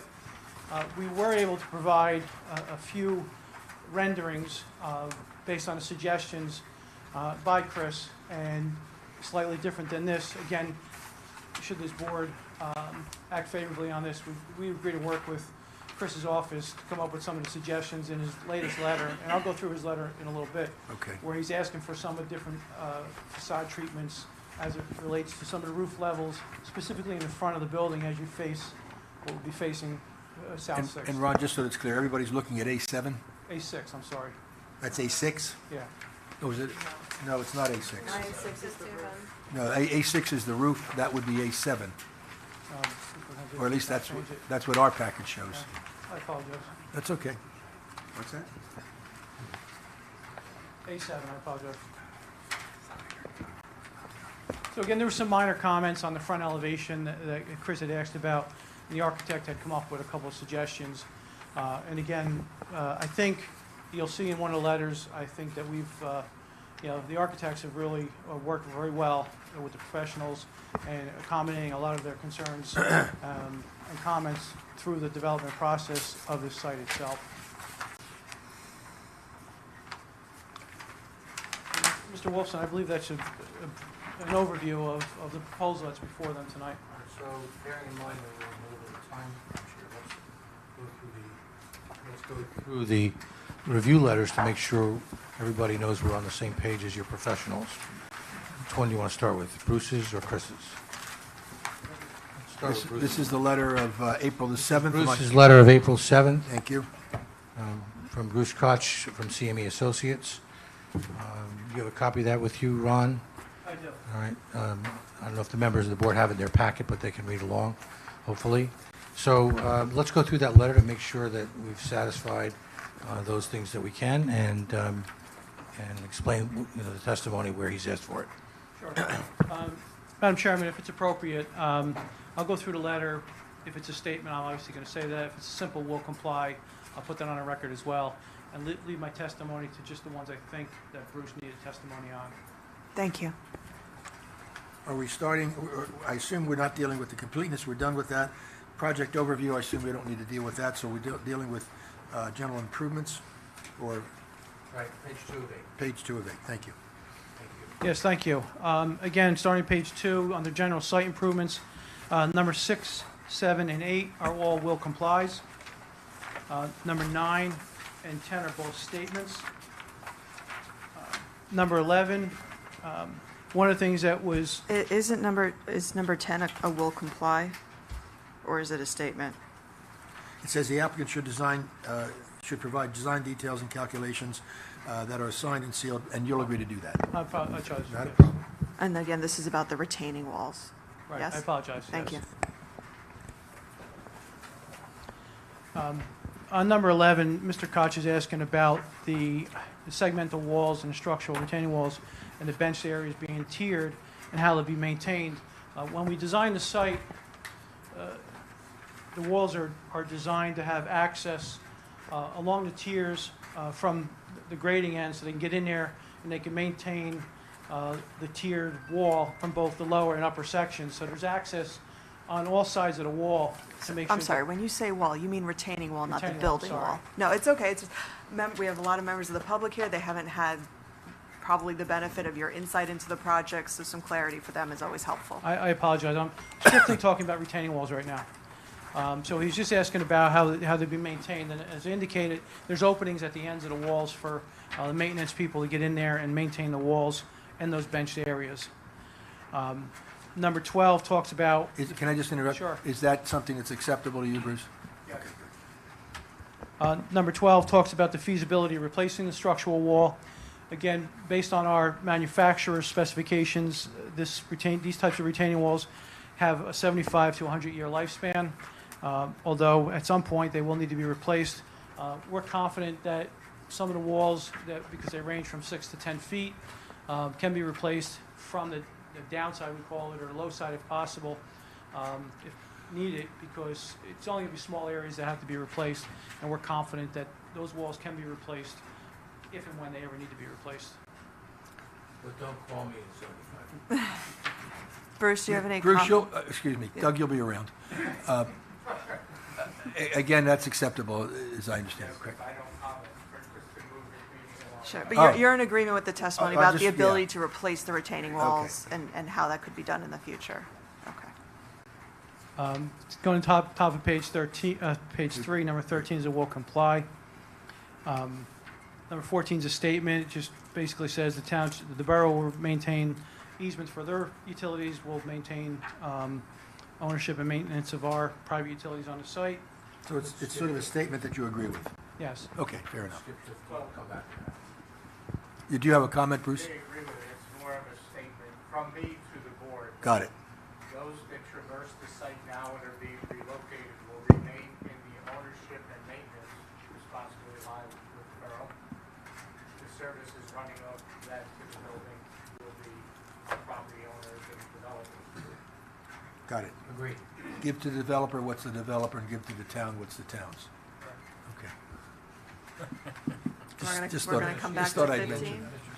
What's that? We're going to skip 15. That's fine. Number 16 is a will comply. Number 17. Wait, but before you say will comply, the last sentence of that paragraph says, there will still be a need for analysis to be performed to address the above concerned. Where does the will comply comport with that? We agree to do the analysis. Okay, and who's going to review the analysis? Bruce. Right. Okay, thank you. 17 is a statement just indicating that we provided a second connection to the 16-inch water line. With stormwater management, there's several items in here. I've had the opportunity to speak to the engineer, and we feel that there's a majority of these items, and I'll defer to Bruce to speak on what words in his mouth, that we believe are minor and can be worked out between the developer and the engineer. Again, I don't want to speak for Mr. Koch. 18, 19, 20, 21. There's several in here. I'll let Mr. Koch speak to it. There's several items in here that overlap. Yeah, many of these comments, if not all of them, are very entwined. And really what it comes down to is the approach to it. They're relying on a wetlands delineation. We believe it should be based upon a flood hazard area verification. Mr. Allenbach and I have had the opportunity to discuss that. I think he understands what our concern is. My understanding is we will reconvene if the board takes favorable action. If they need to get that verification, they will. But I believe in the end, the design or the outcome will be the same. It's just the approach and which approach I am more comfortable with. Bruce, if you could just outline for the record and for the board and for the public for that matter, we're talking about all of the comments on stormwater management system, or stormwater management system, 18 through whatever, or can you just outline which ones you are now referring to so that I can... Well, I would say they are, 18? pardon me, any of them that say they should provide additional testimony or provide testimony on them.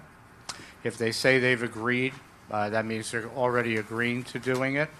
So it would be all the stormwater matters, but the ones we're focusing on with this pertinent discussion is those where I ask for testimony. Okay. So is that testimony that Mr. Auerbach is going to provide?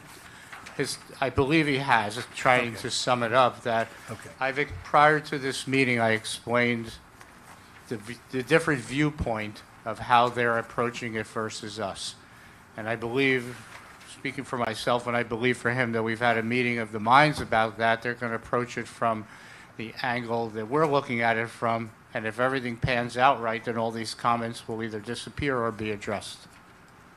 All the comments that I asked for further testimony on may be resolved, and the ones that they agree to address will be addressed. Okay. So our review of this plan is still subject to these recommendations regarding stormwater management or all the other sections being complied with in the future by the applicant. Correct. That's what I'm hearing? Okay. So where does that take us up to now?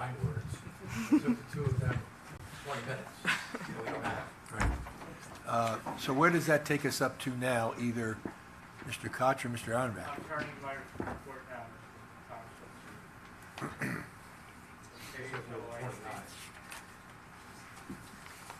That takes us through 44. Okay.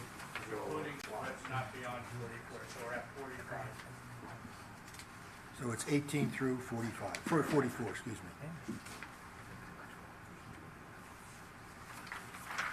So that essentially will then be subject to review and verification by the township engineer. That is correct.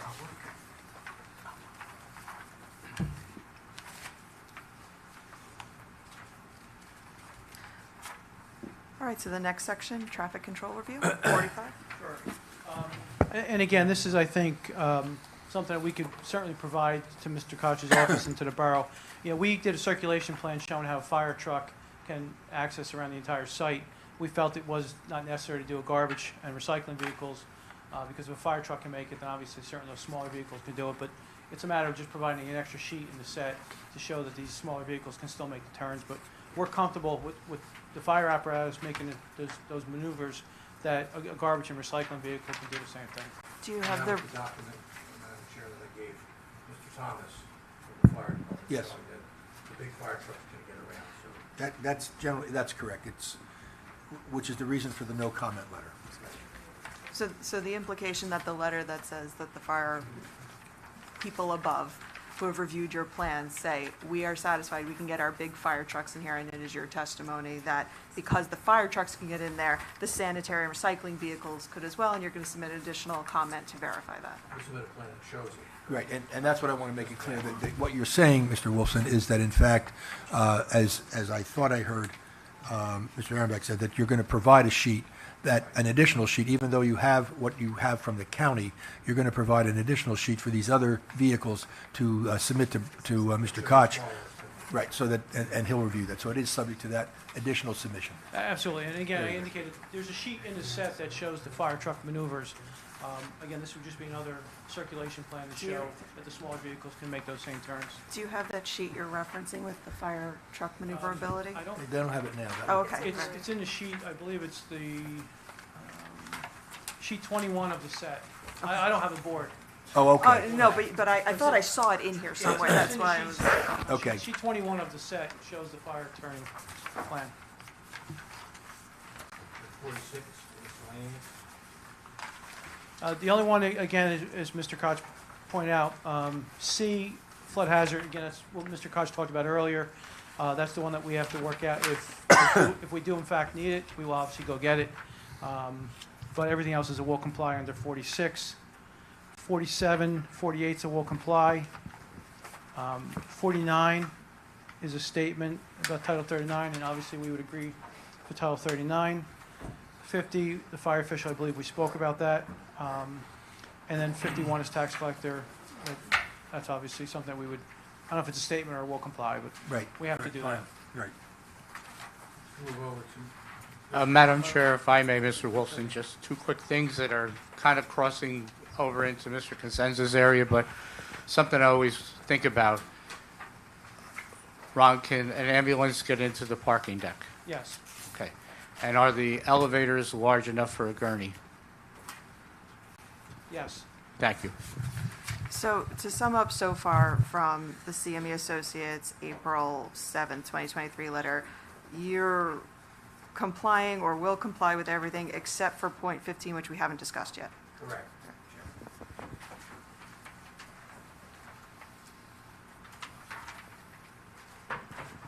Let's go over to Mr. Crescenzo's letter. So this would be the letter from LRK dated April 5th, 2023? Yes.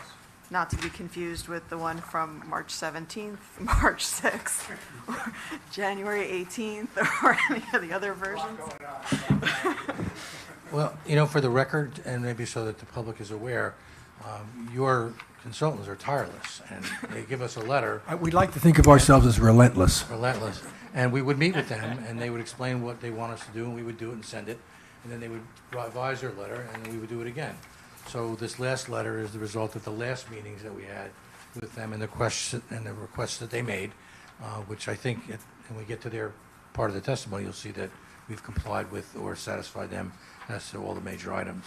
So I'll get this I back guess to the you. question becomes, which is more efficient, to have Chris go through his report and then you guys respond, or are you in a position, Mr. Allenback, to just indicate as you did? I think it's easier to do with an engineer because it's comply, comply, or agree.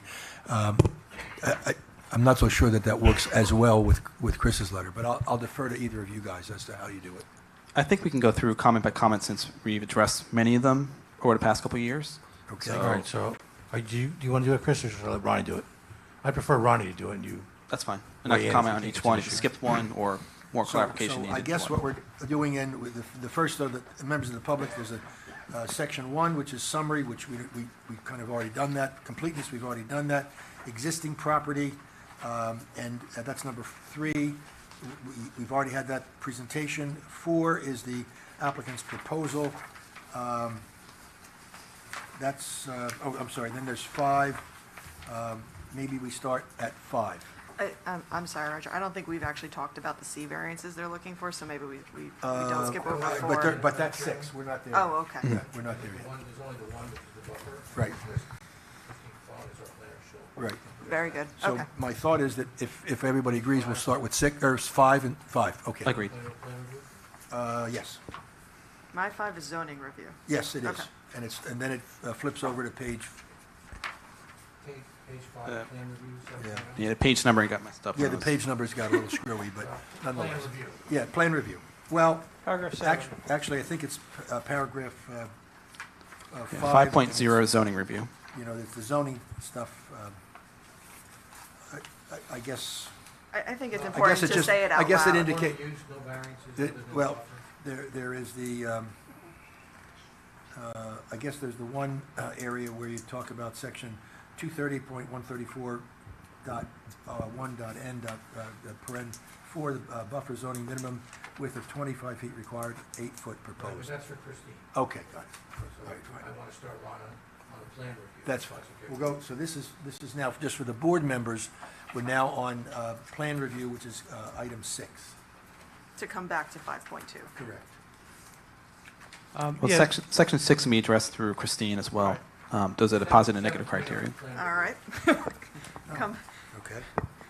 we're, Oh, yeah, we'll that's- put a pin on I get it, yeah. 5.2 and all of 6. And 6 is really just simply stating the criteria for the zoning, so that we don't need to go through that yet. Go ahead. 7, sorry.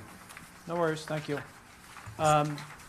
So 7.1 starts off with the baseline calculations, and again, it's more of a statement, just talking about the calculations for the parking spaces required 153.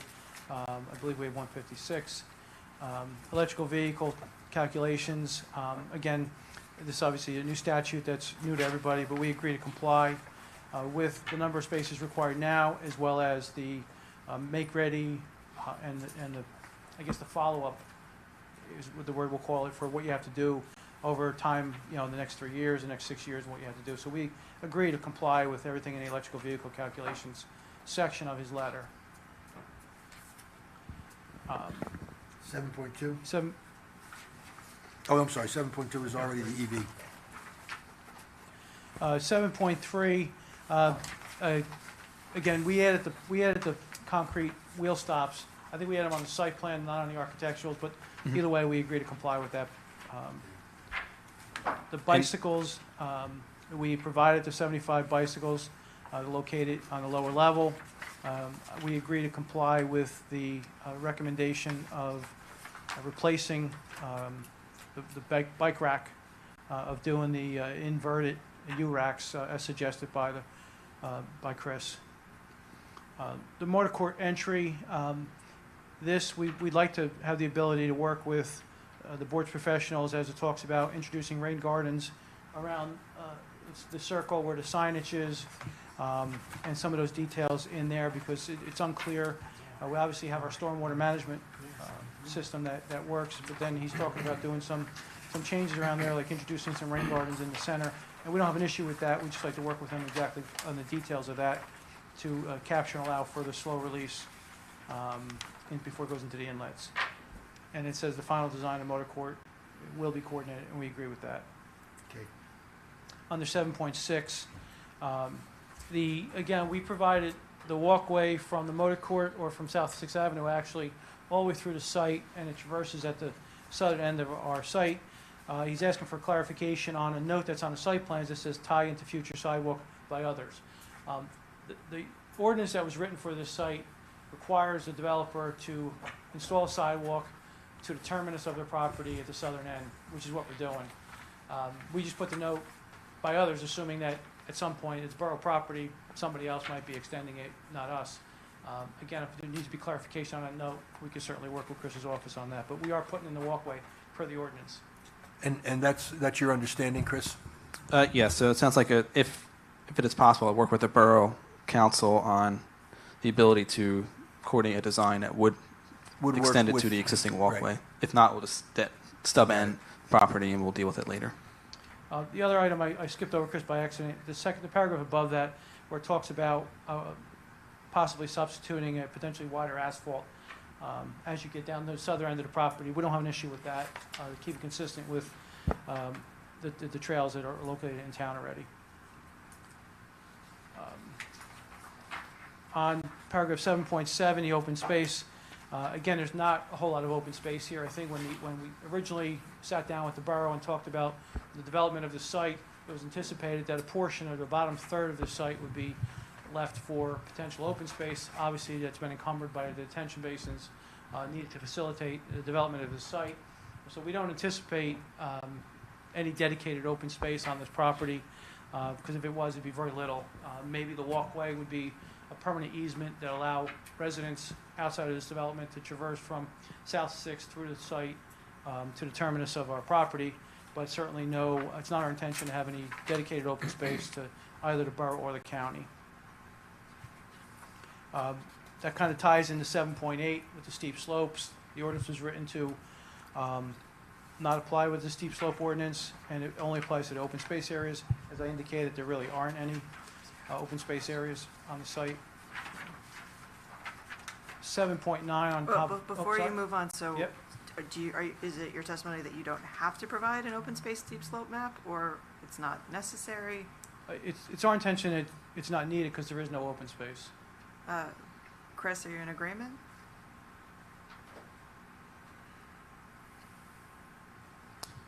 Yeah, based on the testimony that the open space is really limited to really the walkway at this point, I have no objection to that, because it's just a paperwork seeking for additional calculations. Really is inapplicable, doesn't change anything with regards to construction, so I'm okay with that.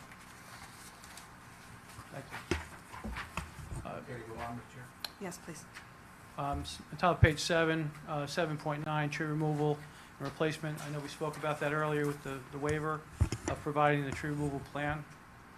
I'll defer to Mr. Wolfson on the replacement portion of it. Back to that, like 15. And to clarify, not to overrule you, again, that was just for purposes of the checklist, not to waiver the plan, the tree removal plan in general. Well, that's a legal issue that I want to raise at the end with paragraph 15. No, I understand, but for purposes of, again, clarity and conversation for the public, want to be clear about that, that was just limited for the checklist purpose. So we'll have, and that means that we'll have further conversations at the conclusion. I will be addressing. I'm sure you will. And 7.9. Understood.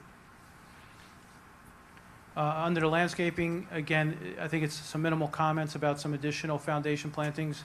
Again, we'd be happy to work with the board professionals to supplement or add additional landscaping around the base of the building itself to provide some visual along there. And again, we work with Chris and Bruce on that. Lighting, we agree to comply.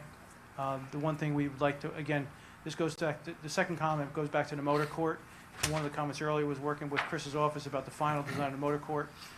Again, it kind of ties into that with some of the lighting that they're looking to do in there with maybe some low ambient bollard lights around it and stuff like that. So again, we don't have an issue with it. We'd like to work with Chris's office on the final design on that. And obviously the dark sky compliant is not an issue. We would comply with that. The trash enclosure, again, as indicated, we do have an outside trash enclosure that's for additional trash and recyclables. We do have the indoor trash compactor that's located in the parking structure. And there's obviously requirements in the ordinance that pertain to screening for that outdoor trash enclosure, and we agree to comply with that. As far as the appropriately sized to accommodate, it just comes down to most of our communities. It comes down to a frequency, more so of what it's size. It just comes down to sometimes you have to pick up 3 times a week instead of 2 times a week without having a large, unused trash recycling area. So we own and manage it. We own the property. We're going to manage the property, and we just base it on our usage. Sometimes on Mondays there's a heavy pickup because of the weekends, and then sometimes you have to pick up twice a week, sometimes 3 times a week. So trash removal's not through the borough, it would be privately managed?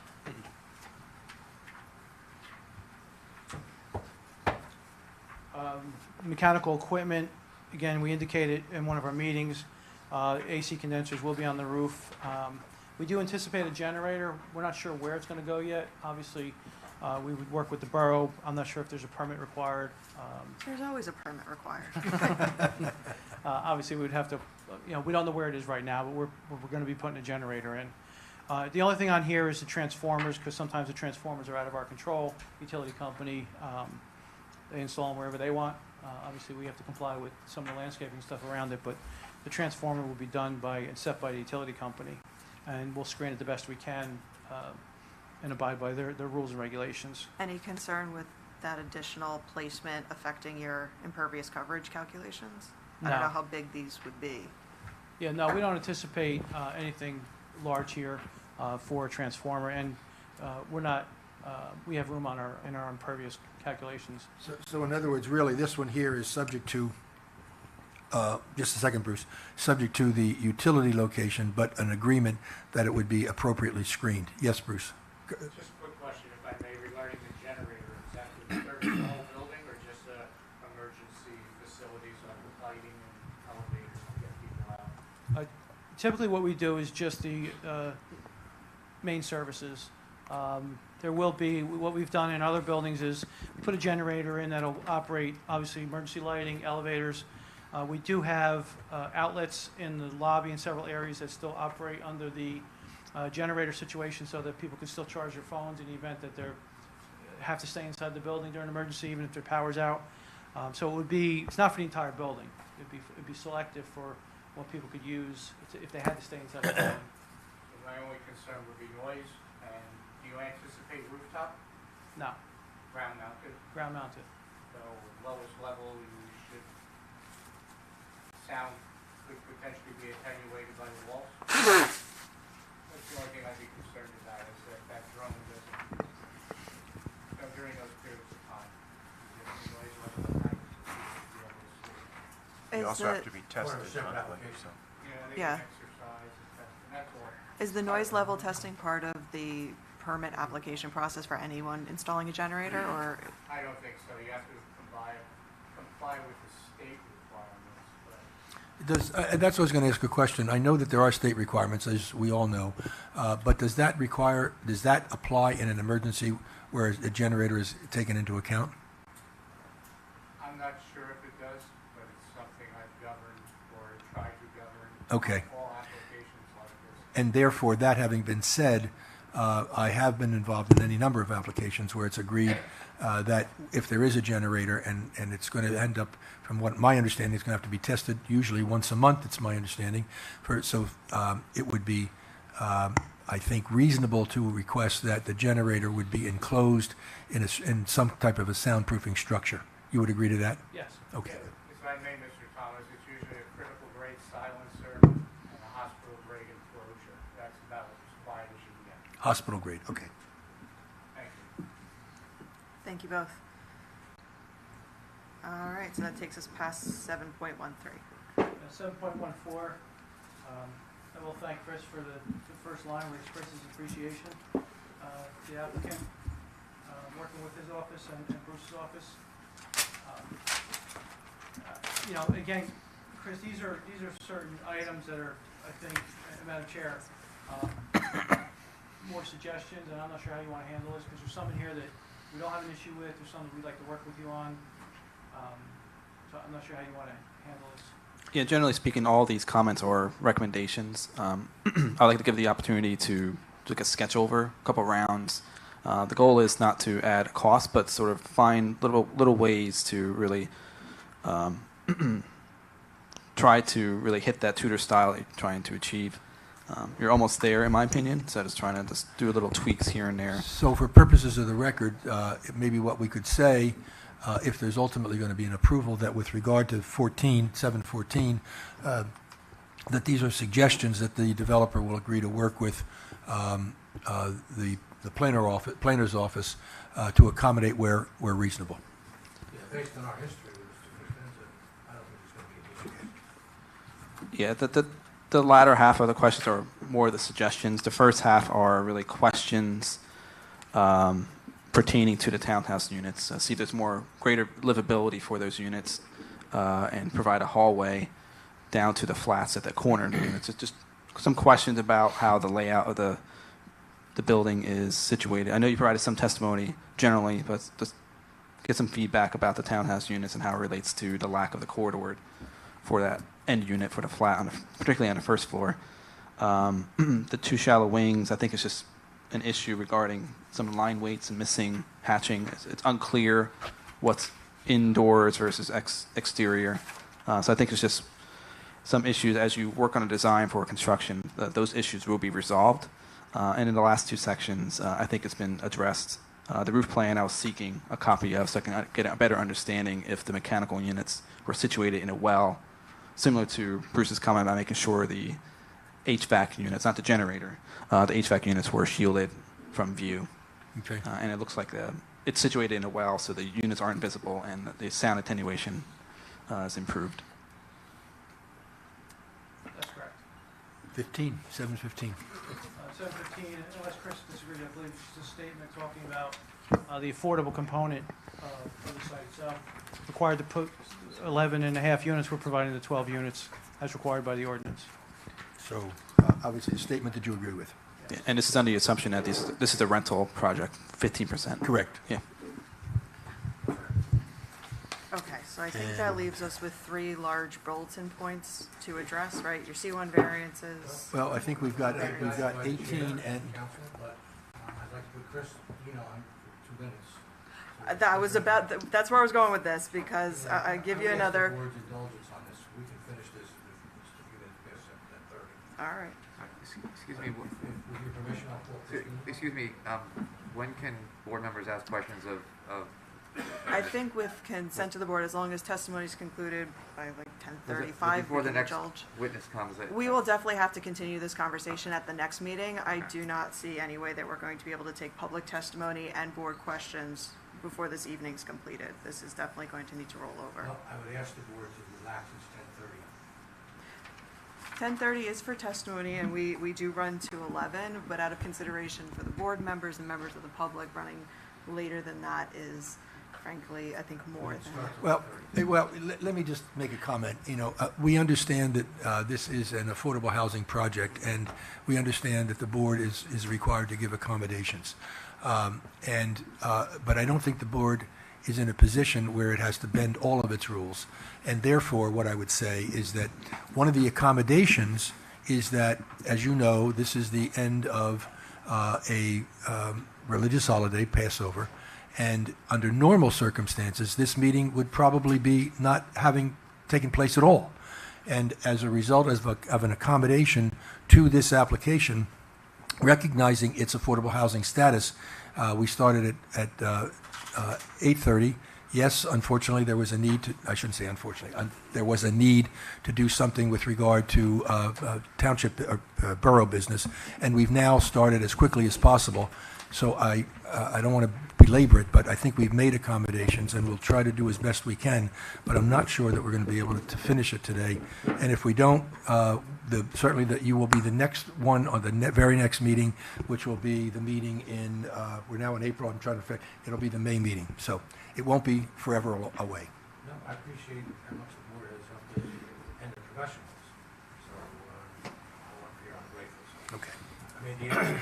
You made the ask. I appreciate it. So let's hear from your planner then. Hi. Do you swear or affirm the testimony that you're about to give will be the truth, so help you God? Yes, I Would do. you be kind enough to state your name, spell your last name, and give us the location of your offices, please? Yes, of course. Good evening, Chairwoman and members of the board. It's Christine Nazaro, N-A-Z-Z-A-R-O, Cafone, C-O, F as in Frank, O-N-E. Business address is 125 Half Mile Road, Suite 200, Red Bank, New Jersey, 07701. Testifying this evening as a licensed professional planner. I've been practicing as such for 28 years in the state of New Jersey. I have been qualified here in Highland Park. It's been a minute, maybe a decade or so, but I've been qualified for over 400 or so planning and zoning boards throughout the state of New Jersey. I'm also a court-appointed affordable housing special master, serving about 24 communities. Well, first of all, I didn't know that there were 400 boards, planning boards in this state, but let's assume that's the case. I am familiar with her work, and I have no questions regarding her qualifications as far as planning, unless Chris does. That was a okay. We're good. Thank you. Christine, this application, although tailored for an ordinance under the settled litigation, there was a requirement that we seek a variance for a buffer violation due, in fact, to the fire marshal's request for us to widen the lane. Could you explain what that variance is and why you think it's appropriate that it be granted? Correct. So the variance, as I understand it, is for we're required to have a 20-foot perimeter buffer, and at some certain points, we only have 8 feet. And as Mr. Wolfson indicated, and as is indicated in Chris Cosenza's review letter, that is because the county fire marshal asked us to have an access around the entirety of the building. So what we are doing, as we often do as planners, is we are balancing the requests of the fire official and trying to provide some buffering in accordance with the ordinance. I would submit to the board that I think the board can grant it under the C2 statutory criteria, that it presents a better zoning alternative. Of course, we generally always try to accommodate the fire official's request, but we also try to balance that with the request in the ordinance and the request of your professionals. We do, I would like the record to be clear, we do have a planted buffer around the entirety of this tract, and I do believe Mr. Cosenza recognizes that in his review letter. But we are seeking some relief. Mr. Cosenza does also make some suggestions in his review letter as to things that we could do to improve the efficiency of our buffer, and I think we certainly, through that, by adding some additional foundation plantings, but also focusing on the quality and type of plantings, having some native species there. So I certainly think our applicant we would accept a condition of approval to work with your planner's office. But under the statutory criteria, I believe the board can look at it as a C2, advancing purpose A of the municipal land use law, which talks about promoting the general welfare. Criteria G of the land use law, which talks about providing sufficient space in appropriate locations for a variety of uses. This is an as-of-right use in the MFAH, multifamily residential overlay zone, so certainly it's an appropriately zoned location. And criteria I, which talks about promoting a desirable visual environment. In addition to the bulk criteria in the MFAH, there are some building design guidelines in there, and we certainly comply with those. So this is what I would consider a substantially conforming inclusionary development. The developer is proposing to build the units on site, and it's an important part of your housing plan. As far as the negative criteria, the land use law does not ask you to hold us or any other applicant to a standard that there be no detriment, just that the benefits of the grant of the variance outweigh the detriment and that there's no substantial detriment on the intent and purpose of the land use plan. Well, the ordinance. When you look at the stated purpose of the MFAH zone, which is this residential overlay district, is established in order to potentially address the borough's future fair share obligation and for the following general purposes, and then it goes on. So this is absolutely a zone that was created to address the borough's fair share. Mr. Cosenza also asks for us in his review letter, he asks us to talk about the variance relief as it relates to the master plan. Highland Park, you last re-examined your master plan here in 2019. It was an incredibly well-done plan. It had a whole section on community engagement, which I thought was really fantastic. But one of the things in that master plan relating, as Mr. Cosenza asked us to, relating this variance relief to the goals in that, is if you had an opportunity to look at the goals, one of the goals in that 2019 plan is to promote housing diversity. And the plan talks specifically about promoting a variety of housing types, single-family, multifamily, apartment, townhomes, rental, etc., to serve a diverse population, age, income, and family living structure. So I certainly think that this application accomplishes creating that type of diversity and is consistent with the vision of the MFAH zoning district, as well as the recently adopted 2019 master plan here in Highland Park. I think it is a project that is substantially conformance not only to the zoning in the master plan, but to your affordable housing settlement agreement as well. So with that being said, I think we meet our statutory burden of proof for the grant, and this is the only variance relief that's required in conjunction with this application. So the test is the benefits have to outweigh. So the benefit of the deviation is to provide for safer fire access, isn't that right? It's to provide fire access around the entirety of the building, as was requested specifically by the county fire marshal. So that's the benefit of the deviation. Yes. The detriment is that we lose some distance on the buffer. We lose some distance on the buffer, but I don't disagree with Mr. Cosenza that with a combination of addressing it through native plantings and some foundation plantings, that we can certainly meet the spirit and intent of the ordinance. That's our planning testimony, Chairman. With your original application, there were additional C variances requested. All those have been removed. All right. So this is the only one. so the sign variance was removed.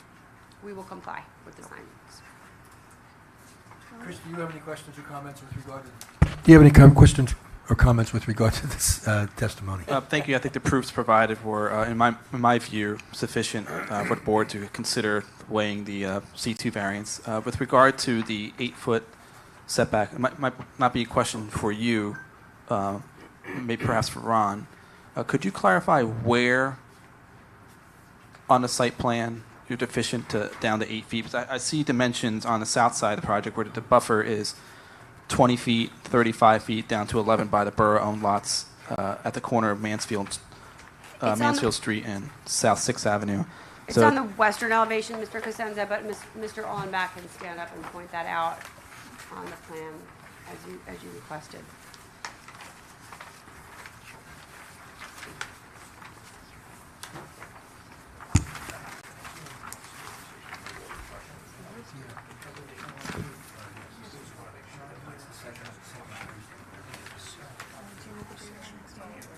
Which sheet are you putting up?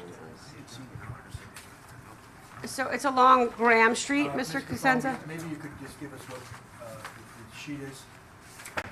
So I am looking at sheet PS1 in the plan set dated 8/24/20 with revisions current to 8/24/23. I think that's prepared by page 4 in EP our Design packet. Services. What's it labeled? I think it's 4 in our packet. And I think we need Okay, so it's the people are proposed trying to site and see the geometric plan? so. Yeah, it's titled Proposed Site and Geometry Plan, Okay. correct? Yes. Thank you. Proposed site and geometry plan, Gabriel Estates. Sheet 4 in the package. Gabrielle. Not Gabriel. Gabriel. Okay.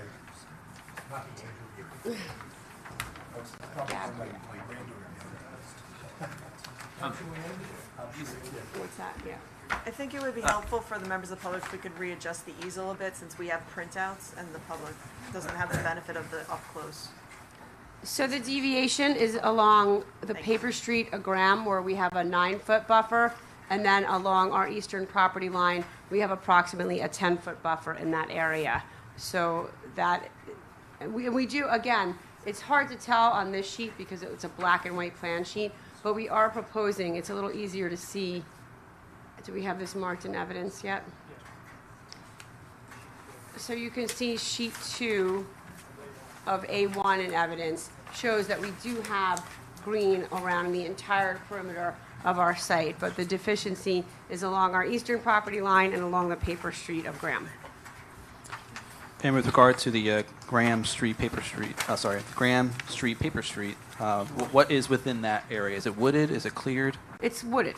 Okay, so the deviation doesn't really impact any properties that can be, it's not viewable from the street. It can't be seen. Doesn't really impact the public. Correct. Would you say?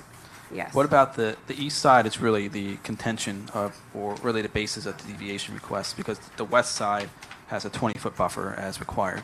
Right. So the deviation Can request we, is, can we clear away a little bit from the presentation for members of the public viewing the boards? So the east side is the deviation where we're contiguous with a single family. We have a single family buffer along Right. that. So we back up to, our deviation goes to the rear yards of the adjoining single family homes. yeah. And I'll just ask a question from planner and planner. What is your experience with the width of buffer and heights that screen for between residential uses? What do you normally see as far as requirements, notwithstanding what's in the underlying in this ordinance? So it depends on the context of the community. If it's a more urban or more dense community, you may see a fence is sufficient for a buffer with no landscaping whatsoever. If you're buffering between two residential uses, it depends what you have. If we had more active recreation in that area, or fields you might want to see, or lights. But since we don't have any lights in that area, that would be spilling over onto the adjoining property lines, and because we're balancing the provision of the fire safety, I think 10 feet, if you do provide for an evergreen screening, I think 10 feet gives you ample space to create an evergreen screening. If you put an evergreen so that you have a year-round screen, I think you can certainly accomplish a sufficient buffer from residential to residential in 10 feet. But you're asking for 8 feet. We're asking for 8, but that's along Graham. It's really 9. But along along our property line contiguous to the east with the single-family homes, we have 10. Okay, so you're not asking for an 8 foot along that property line, you're asking We for are 10. not.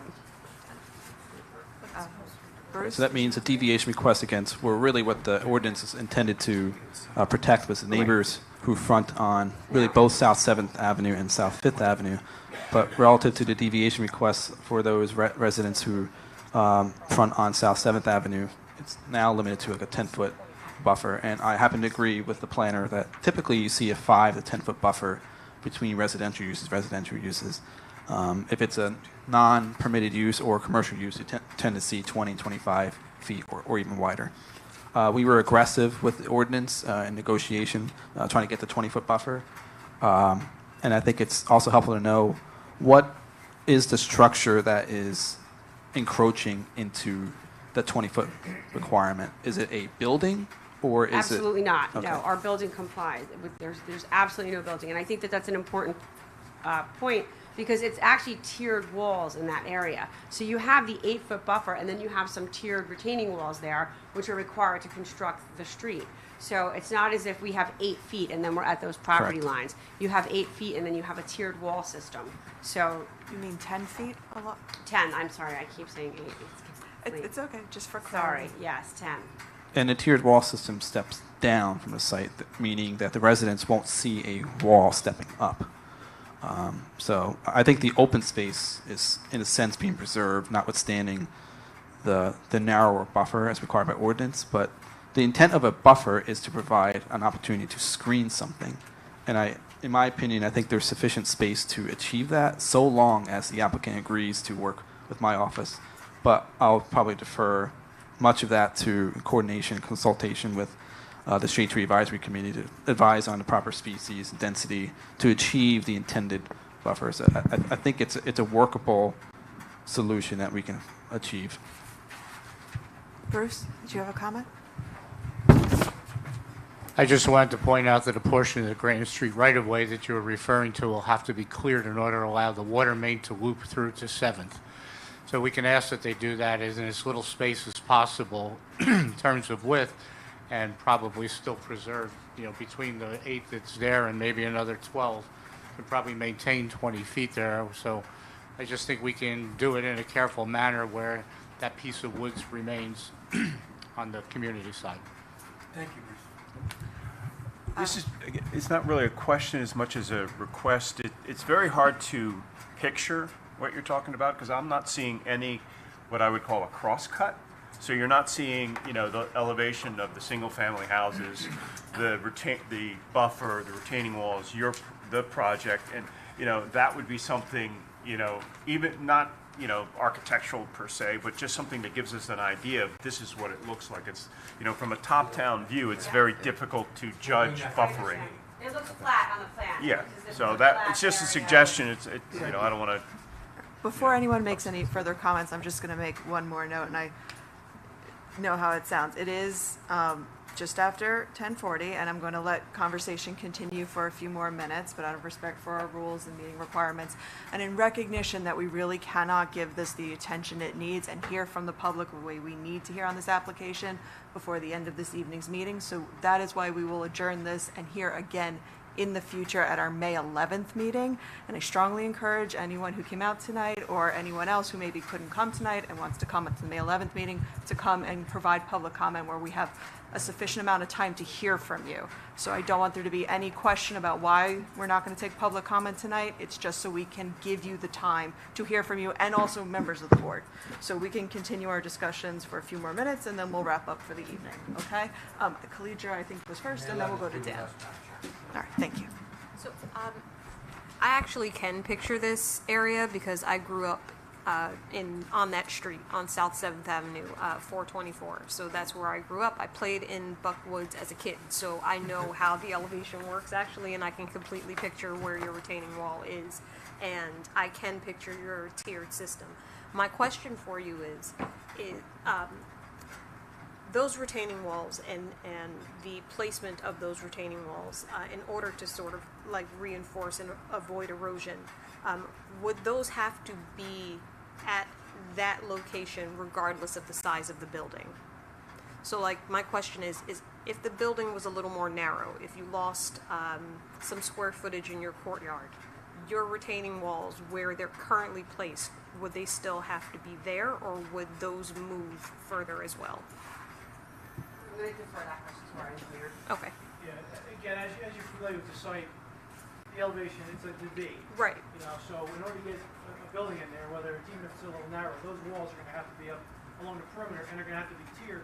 So, and the whole purpose of when we met with the borough was not to have a 20-foot wall. And that's why we have the tiered situation. So you have, even though we have a 10-foot buffer here, where 20 foot's required, the wall drops down, and then we have an 8-foot buffer.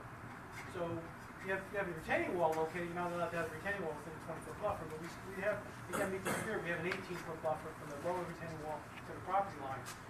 And then you do that, and you drop again, and you have to have the fire access. So you can steal a little bit from the building, but the courtyard's at its minimum width right now from the fire safety to the courtyard.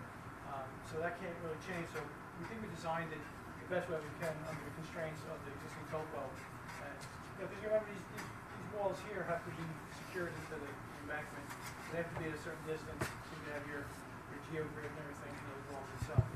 Yes, and that's why I'm asking. I'm asking for that reason, that the size of the building does not dictate where the retaining walls would have had to go anyway. It sounds like the simple answer, do I understand, Ron, is that the simple answer, it's the topography, not the building that's dictating this. Correct. Okay, and that's what I wanted to make clear. Dan? Just to to kind of contextualize these setbacks in the existing neighborhoods on South 5th and South 7th, do we know what the kind of typical setbacks or spacing are between the existing structures on those two streets? So we can kind of think about these in the context of what's already there. Are you referring to the required rear setback or typical built? Just typical built within the neighborhood. One of the sheets on the plans has boxes representing the homes. I don't have a scale with me, but I would estimate 50 to 60 feet setbacks. I don't think this is the scale either. But I would estimate 50 to 60 foot setbacks in the rear lot line. Just so we're clear, I want to make sure, there's a distance from our property line to the existing buildings. I don't know if that's what you're referring to. I was actually to clarify, I was referring to building, yeah. Yeah, building to building is probably somewhere around 12 to 15 feet. Okay. You know, based on the existing survey, you know, your. Yeah, I see, there's no scales. But. This is 30 scale, so I thought it was probably like 12 feet. building to building. Okay. Because we had a. Bruce is insisting on that scale. Yeah. Isn't it 20 feet building to building? Hi, No, I'm can sorry. you explain, on the plans, you have a couple of spaces on the ground floor for amenities. Can you explain what kind of amenities you're envisioning? Yeah, so typically what we have in our rental communities is we would have, there's gonna be a business center, you know, the desks in there for people to work at. There's gonna be a gym, a fitness area. Depending on, you know, as time goes on, things change, people's needs change, but, so we'll have a business center, a break room, if you will, or a larger gathering area. Sometimes you do a billiard room or a movie room, you know, media room, depends on the needs of the tenants as we get to construction on this.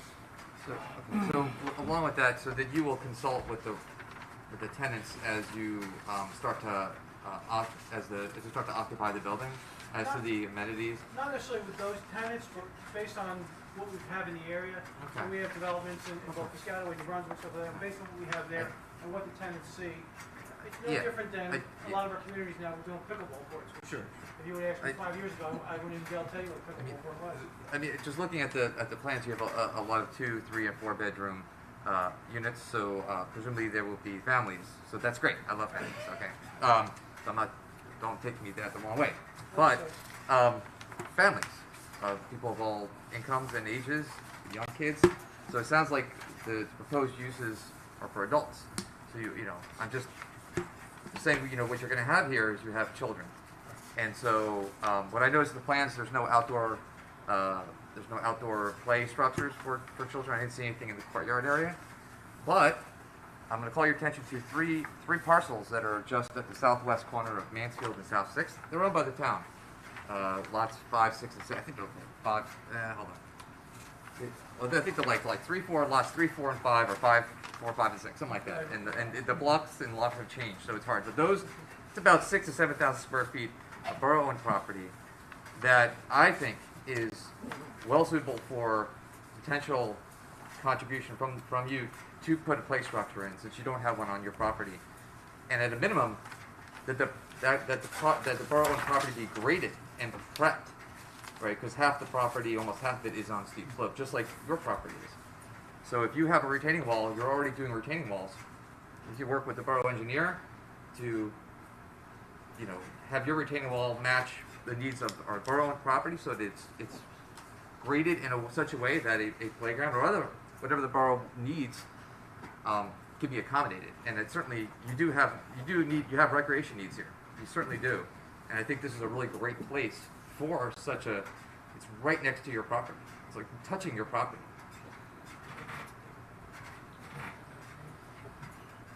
I'm not sure what, again, you're gonna convey the town's gonna give us the property for us to build. No, you could. Well, you could grade the property and then provide a play structure or money in lieu of to have a play structure built on the site.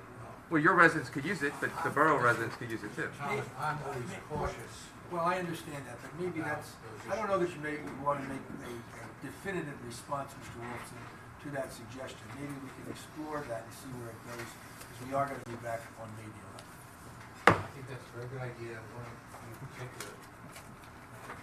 I'll try to get a little bit more definitive. People and then Yes, and we'll be happy let to me know discuss what they it. have in mind, and we'll take the ownership and see where about it. I just want to be very Thank you, Jeff. careful Yeah, thank you. that we don't cross any red lines. Understood. Okay. With that, I think this is a good stopping point for the evening for consideration, and for all the reasons I said before. I have questions. I have no doubt other members of the board have questions, and I know members of the public have issues that need to be more thoroughly discussed and opinions given due consideration to. So we will resume your application at our next meeting, not to mention that we do need to continue to get testimony from you on CME point, was it 15?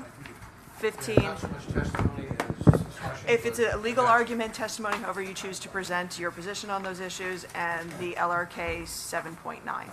So, I may have that conversation with your city. Just talk between now. Sure, absolutely. Bruce, did you have a? With that, yes. Oh, okay. Okay. And Very. that having been said, this matter will be carried without further notice until the 11th of May, 2023. That will be at 7:30 regular time, so that you understand there'll be no further notice. This is the only notice that you'll get, but you are certainly invited back to this location at that time, and at that time you'll be given an opportunity to ask questions and to give testimony similar to what has been done by the applicant. Thank you all for coming. All right. Well, wait. Just officially, I think I need a motion to adjourn. I'll make a Motion to adjourn? Second. All in favor? Aye. Thank you, everyone.